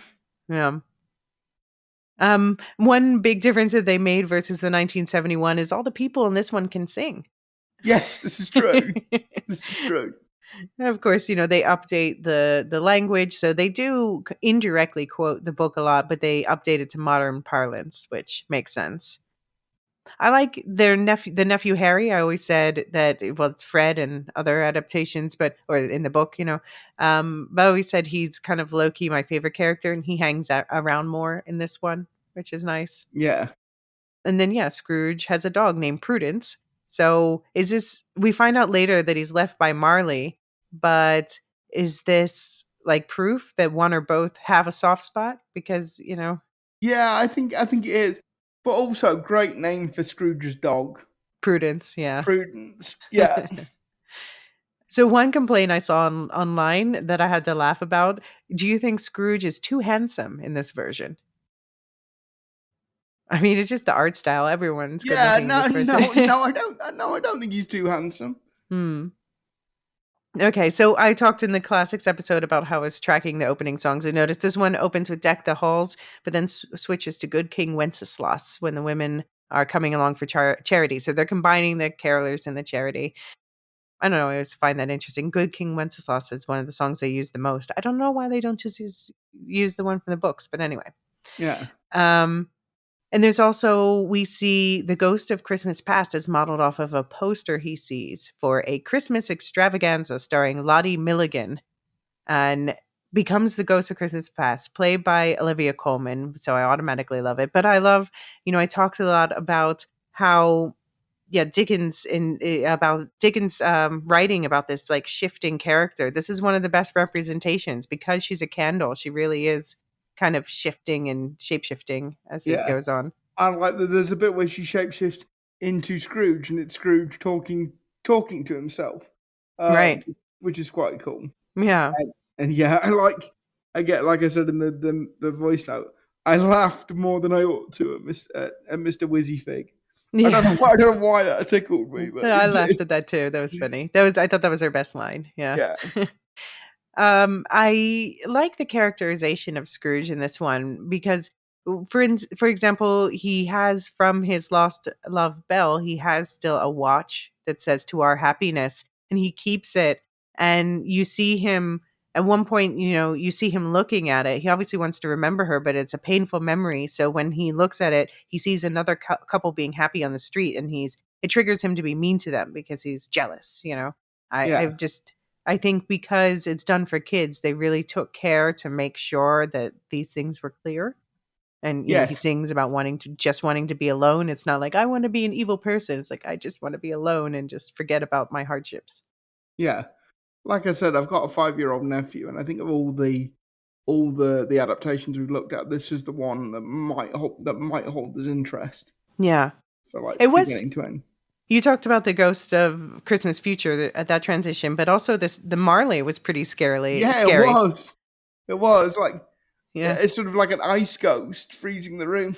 I Right. like I love the way Marley goes, look, I'm sure we can talk about this like gentlemen. There's the Yeah. time Scrooge. And then Scrooge does the whole there's more gravy than graved thing about you. I don't think he did. And then Marley just goes, oh, About the fine. indigestion, you mean? Yeah. Yeah. And then Marley just goes, oh, fine, and starts the whole wailing of chains. Right. It's like Marley just wants to have a civilized conversation. Yeah, because he comes in and he seats himself, and he has no cloth around his head, but his jaw does fall like in the book.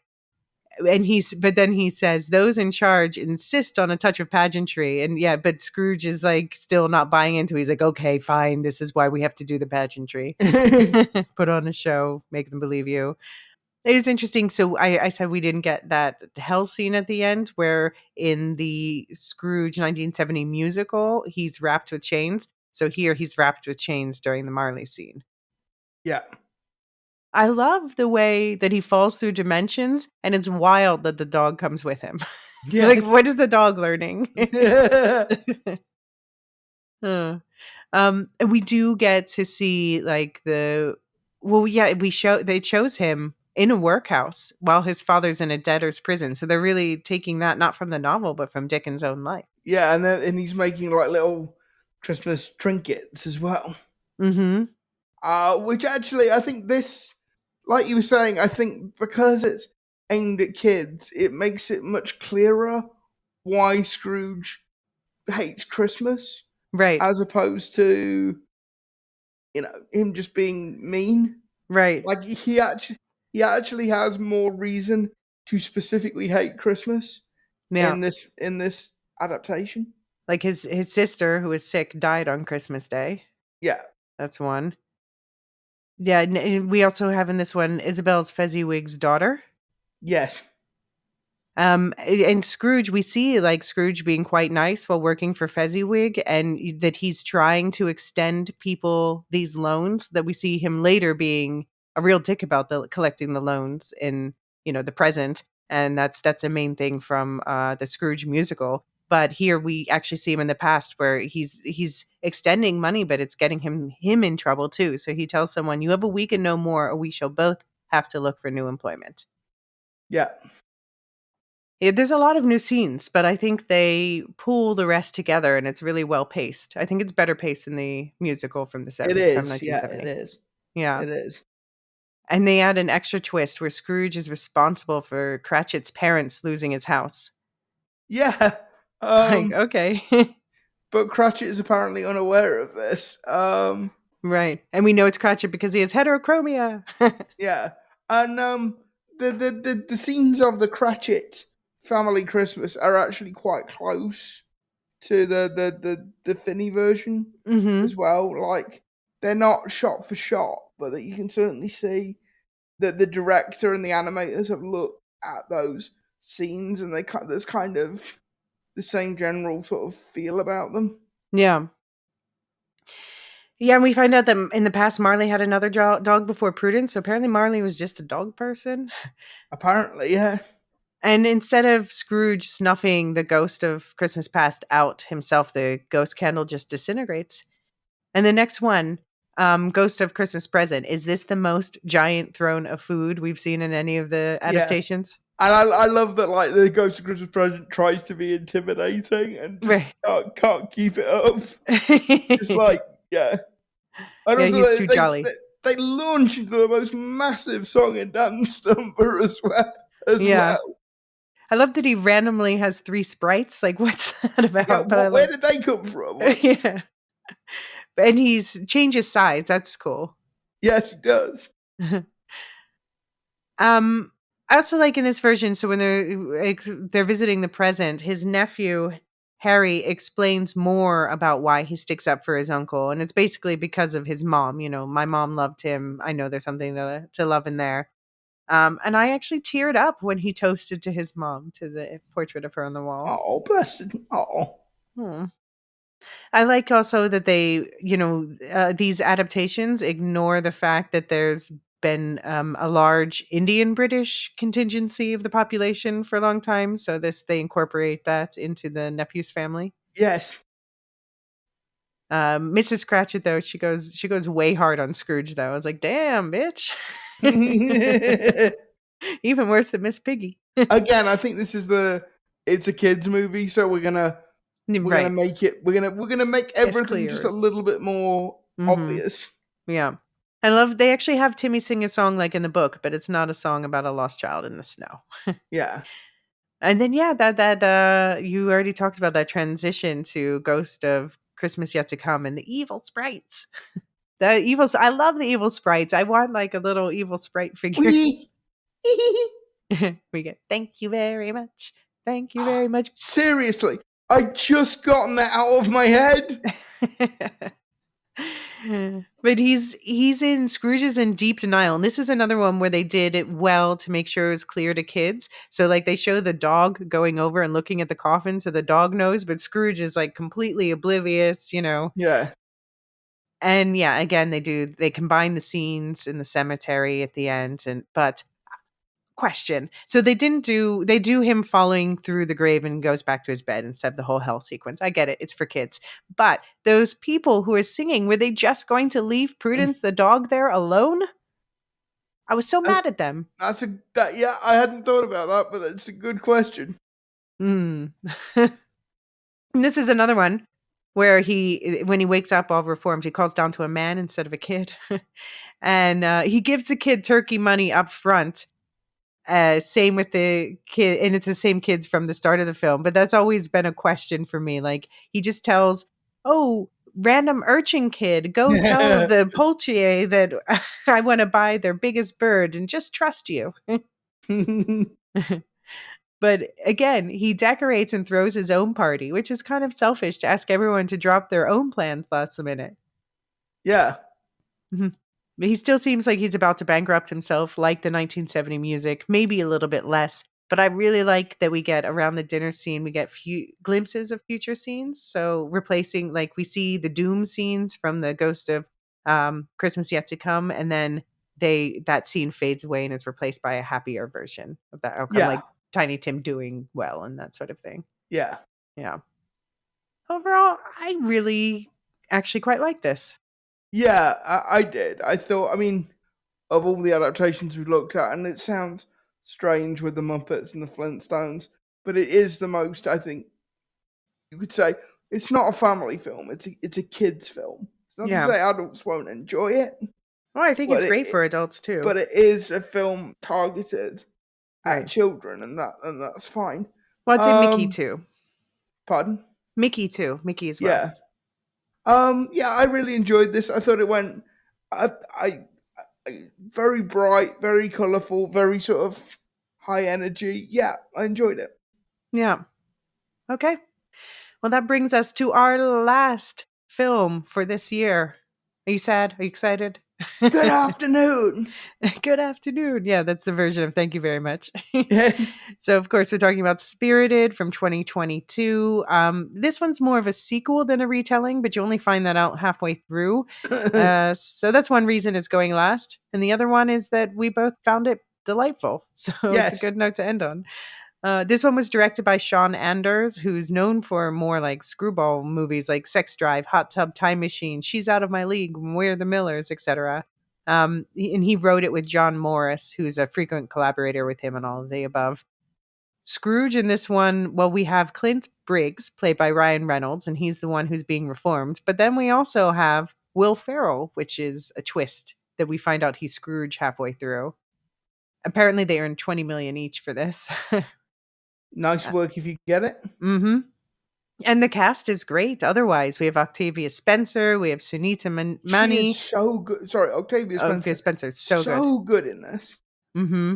I really like Sunita Mani. I know her from a whole bunch of things, but I always think most of that music video from the Daniels, like "Turn down for what?" Whoop.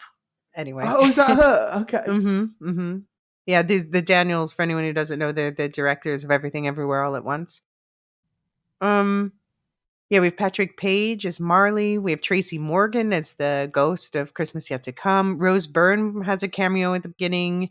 Judi Dench makes the best cameo. Best cameo, yeah. It's such a good cameo. Jimmy Fallon shows up at one point as a cameo too. All right, let's check in on what you said right after watching. So I just finished watching Spirited on Apple TV Plus. This started out as a really weird film. I'm not a huge fan of Will Ferrell as a comedian.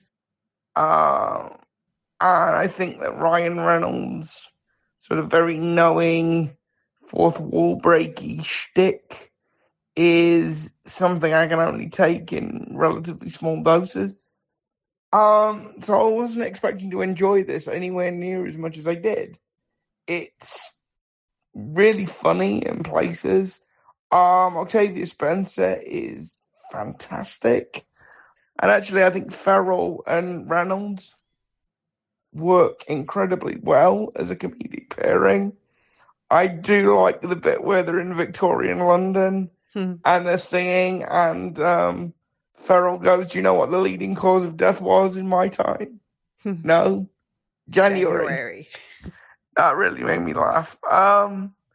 Yeah, I enjoyed this far more than I thought I was going to.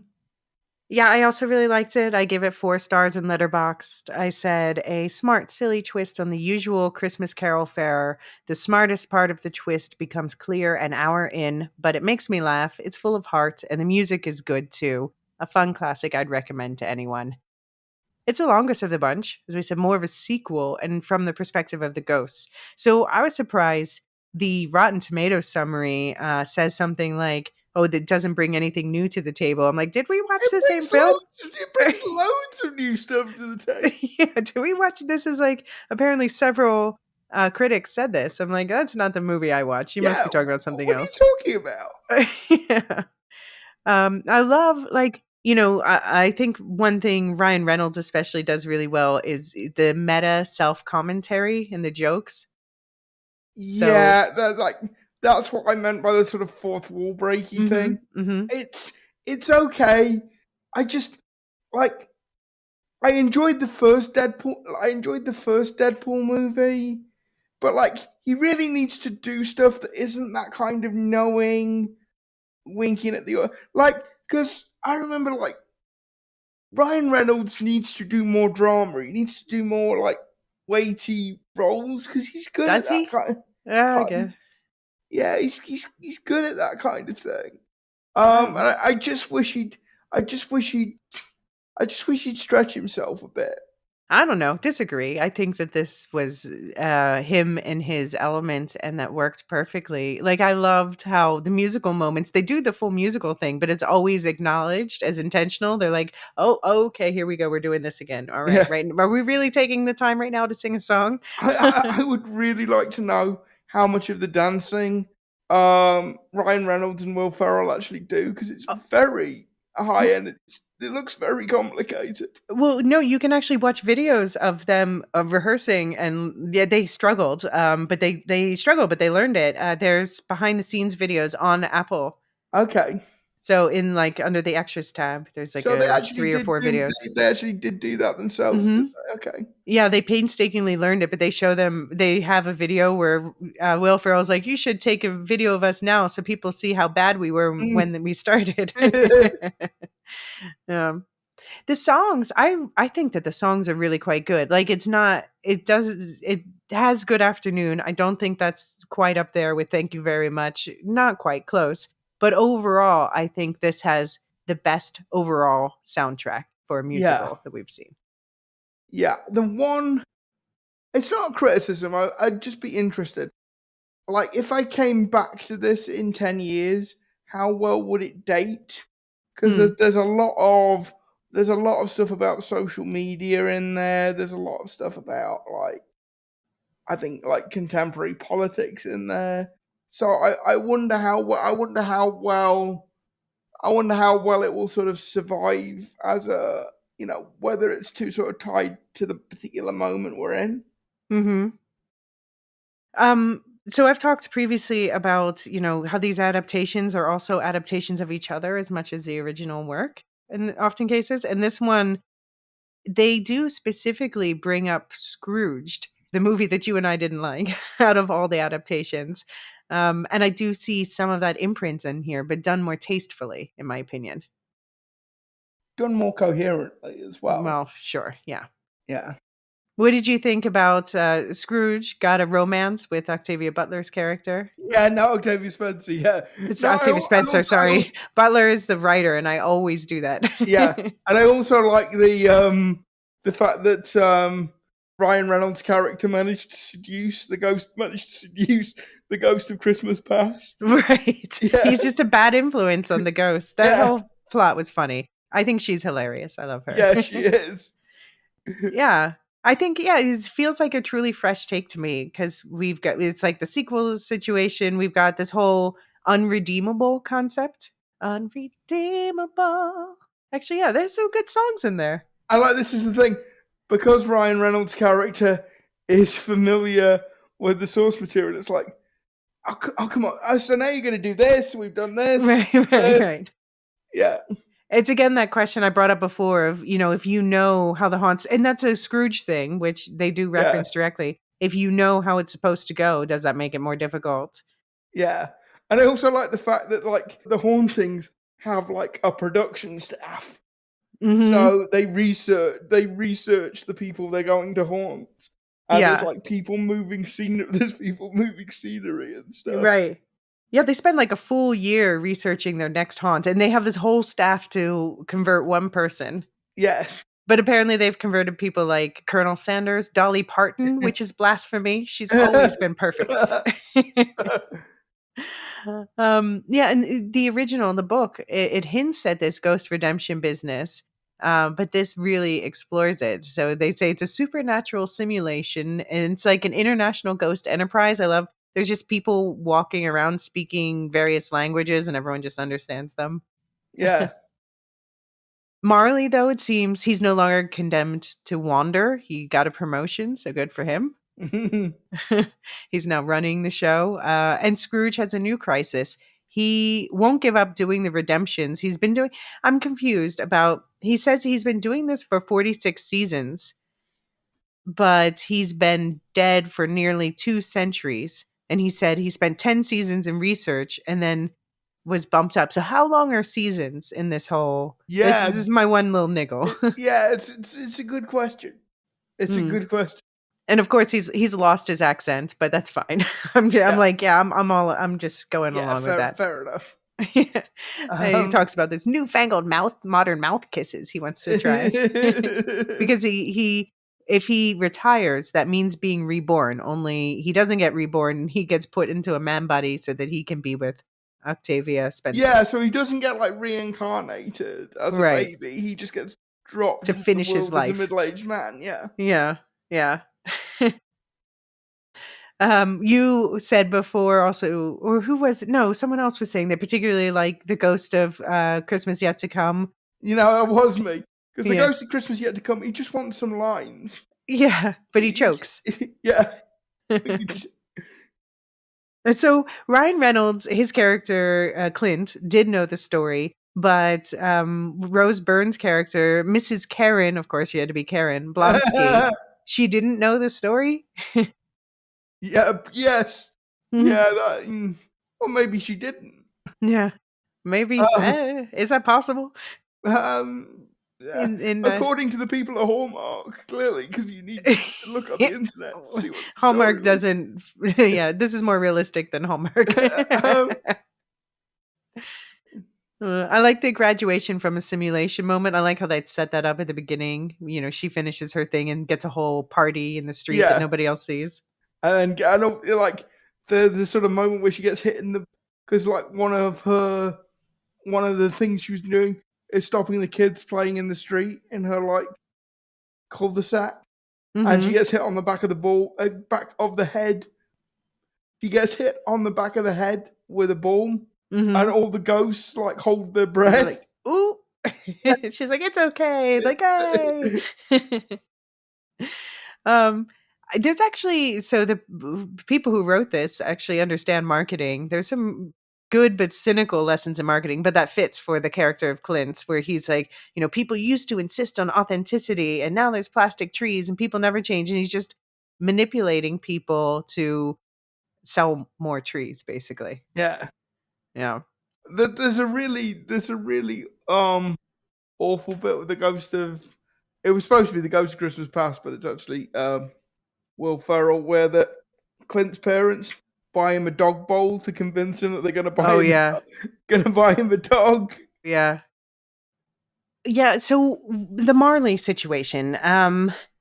So first of all, I love that the musical number here reminds me of the Music Man song, "The Trouble in Riverside City." But I love that whole the comedy of like he's just trying to. It's like we talked about in the last movie, the Scrooge animated one, where Marley's like, I just let me do my thing, just let me do my job here," and he's Yeah, just interrupting.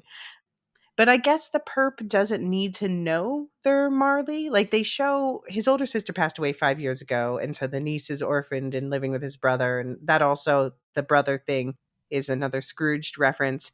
But his sister, like her portrait picks up, and I thought for a moment it might be the first time I watched it. I thought it because this is the second time I watched it. But the first time I watched it, I thought it might be like her ghost showing up, but it is just a generic Marley ghost who looks the makeup wise just like the Scrooged ghost, more yeah, or less.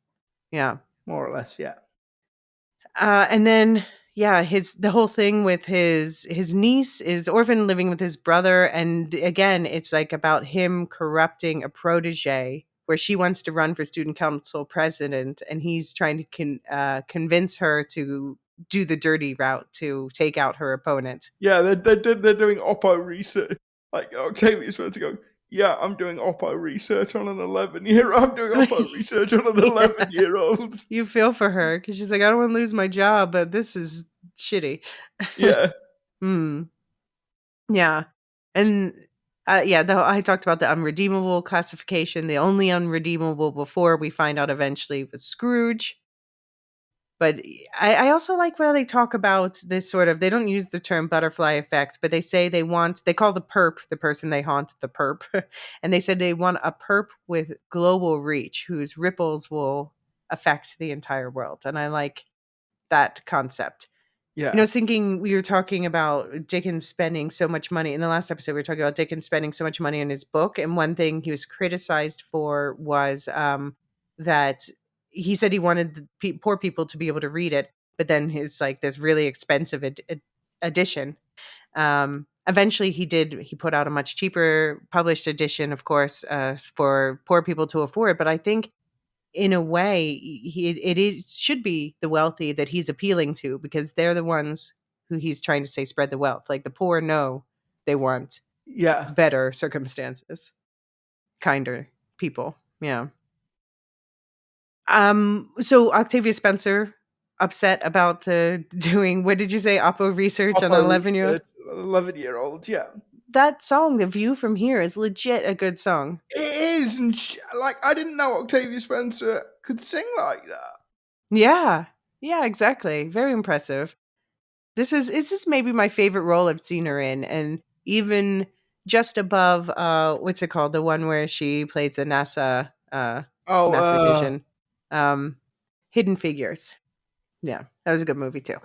Um okay, so we talked about him when Christmas Past came. We talked about her humor and the flirting and waylaying her, and then Will Ferrell has to step in and do the job because he slept with her.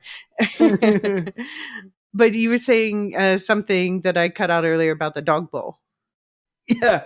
So Clint's mum, I think, buys him a dog bowl to convince him that she's bought him a dog. And Mm-hmm. I'm thinking, yeah, it's not quite up there with, we've had alcoholic fathers, we've had abusive brothers. It's not quite up there with any of that, but it's still a really shitty thing to do. Yeah, it was Like, really cold. yeah, and it's like Clint's going about, this is the best lesson they ever taught me because people believe what they want to believe. Yeah. Oh, yeah. No, it's true. It's true. This is how he became who he is. I liked, by the way, with the ghost with Will Ferrell stepping in, that reminded me of Wilma from Flintstones, the Yes. trope of having someone else step in. Yeah. And they also had the one present opening on Christmas Eve, like Scrooged. Yeah. What's funny is, so I have some notes in here about he had a girlfriend named Nora, but I don't really remember her, and I No, just not watched the really. movie like like a few days ago or whatever. But that was a part of the plot. At the end, when he's dead, does he see her again? I think, no, he sees his sister. Right. No, it's just an ex, I guess. Okay, that's fine. I love when they go to the past and they go to the mall and he's like, there wasn't a Sephora there. They're like, oh yeah, no, we have a placement deal, a product placement deal. Hmm. Another interesting touch is that he is able to jump over to the other side a couple times. One time he follows Will Ferrell there, and another time he's pulled there. Yeah. So there's sort of an open door between the two sides, and the ghost can decide who and cannot see them. Yes. But yeah, the most inspired thing was finding a way to shoehorn the Victorian era in there by having them travel back to Scrooge's own past. Yeah. So how long were you reformed for then? About 3 weeks. About 3 weeks. About 3 years, months, weeks. Yeah. Leading cause of death is January. I have to call out that the Scrooge reveal happens at 1 hour in. David on the Lorehounds often says, watch at the 1 hour mark is when they make the big change that subverts the movie. Yeah. So that falls into line there. And that's when we get the Good Afternoon song, which is like, this is probably the thing people remember most about this film. The Good Afternoon is treated as a filthy curse word. But actually, it is kind of, I mean, it's from not the book. that faithful to the book, but it is taken from the book. Because his nephew's saying Merry Christmas, and he's like, Good afternoon. Like, I said Merry Christmas. I said good afternoon. But do you think the song itself was inspired by Thank You Very Much? Like the sort of cadence of it? The cadence of it is very similar, yeah. Mm-hmm. Yeah. And also like the Clint's line, I've never done tap before. It's a very expressive medium. Yeah. Yeah, and at this point, the film like becomes kind of a buddy comedy, which is just Yeah. And you see Clint. He's been the bad influence on the ghost, but then and this is the thing, is like he is just a bad influence, and he stops himself when he notices what a bad influence he's being on Yeah. his niece. Like when he sees that his niece destroyed this poor kid who posted something snarky about having to volunteer at a homeless shelter. He destroys him, and the kid ends up taking his own life. Like, see, there's another. It has some dark, serious depth moments in there, and then he's like, "Oh no, I've gone too far. I've gone too far."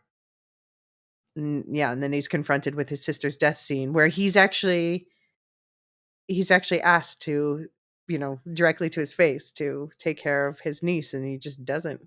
He's like, no. He says no to his sister. His sister dies knowing that that her brother is, not going to help her niece. Yeah. Hmm. Really sad. Yeah. Yeah. And like I say, like you say, it does have. I think that is what kind of balances the film out. Is that it does have some emotional depth to it, and it Mhm. doesn't come up on like it's better handled than a Diva's Christmas, because a Diva's Christmas, Mhm. like the darkness just comes up and sort of smacks you in the head. It's like it feels really abrupt.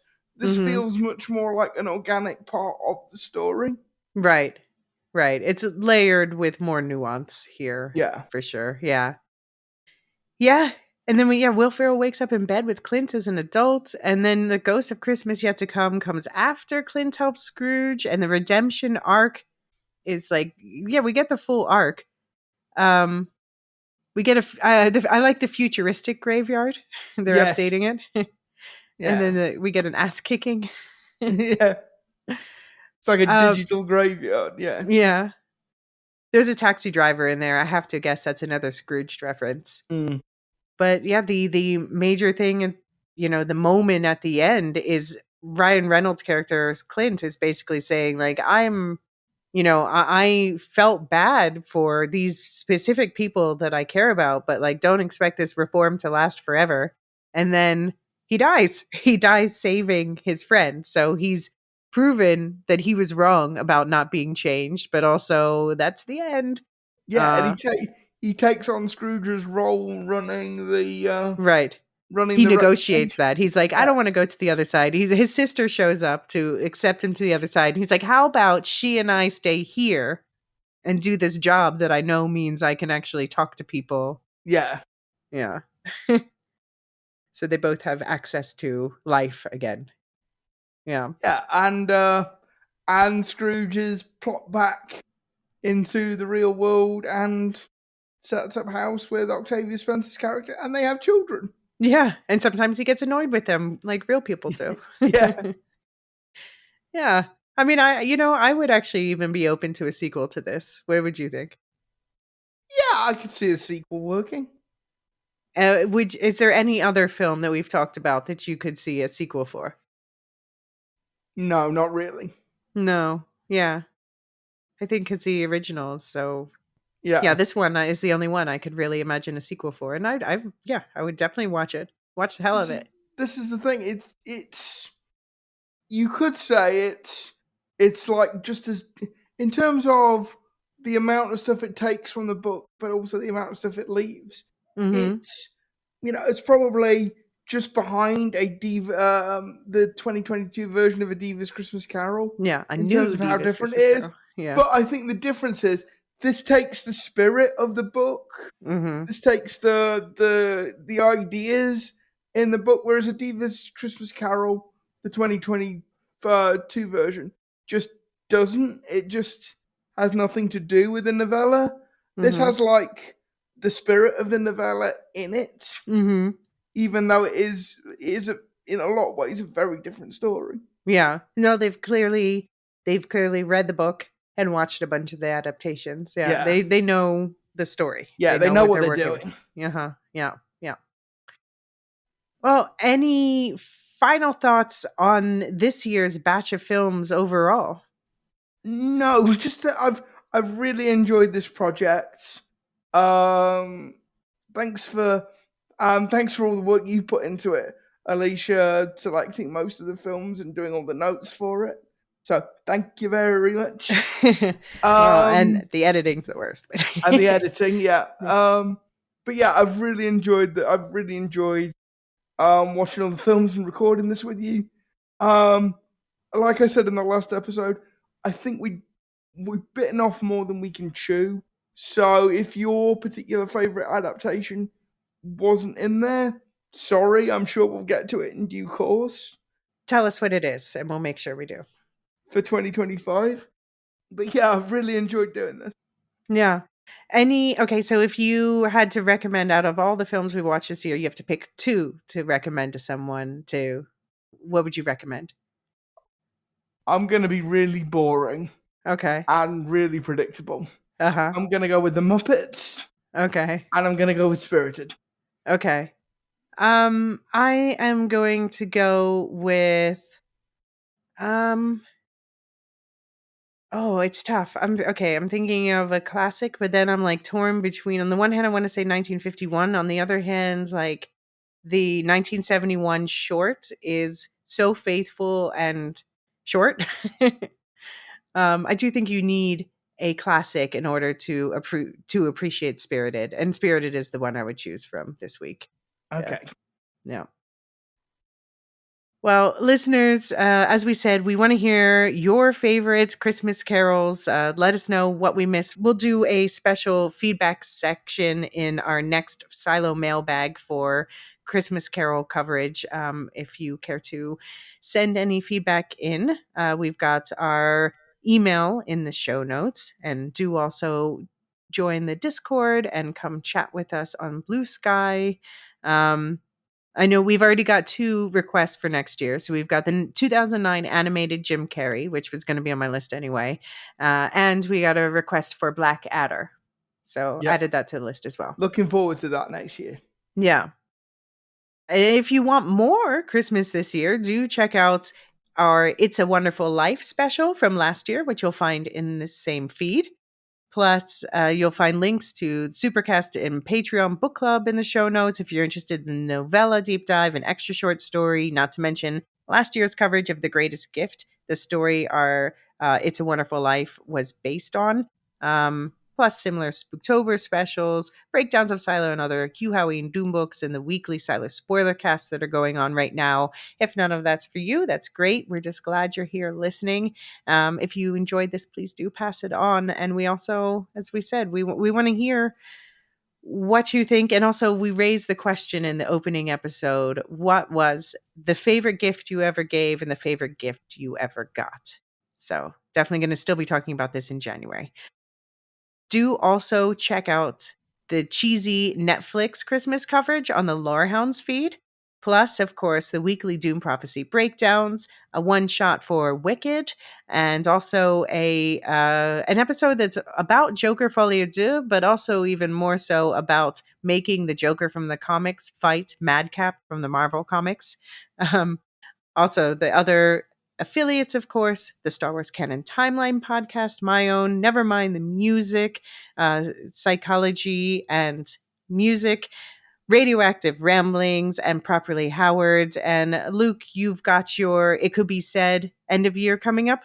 Yeah, since we recorded the last episode of this, I've been talking to my co-host Will Cooling and Simon Alvey, and we've decided to split our year-end roundup into 2 parts. Okay. So we're doing, the first part will be looking back at the year in domestic British politics, and the second part that will be out early in the new year will be looking at world politics in 2024. Okay. We had too much stuff to cover in a single podcast, so we've split it in 2. I know how that goes. Yeah, we know how that goes. All right. Well, we will see you all back here soon for more Silo. Until then, God bless us, everyone, but especially Vanessa Williams.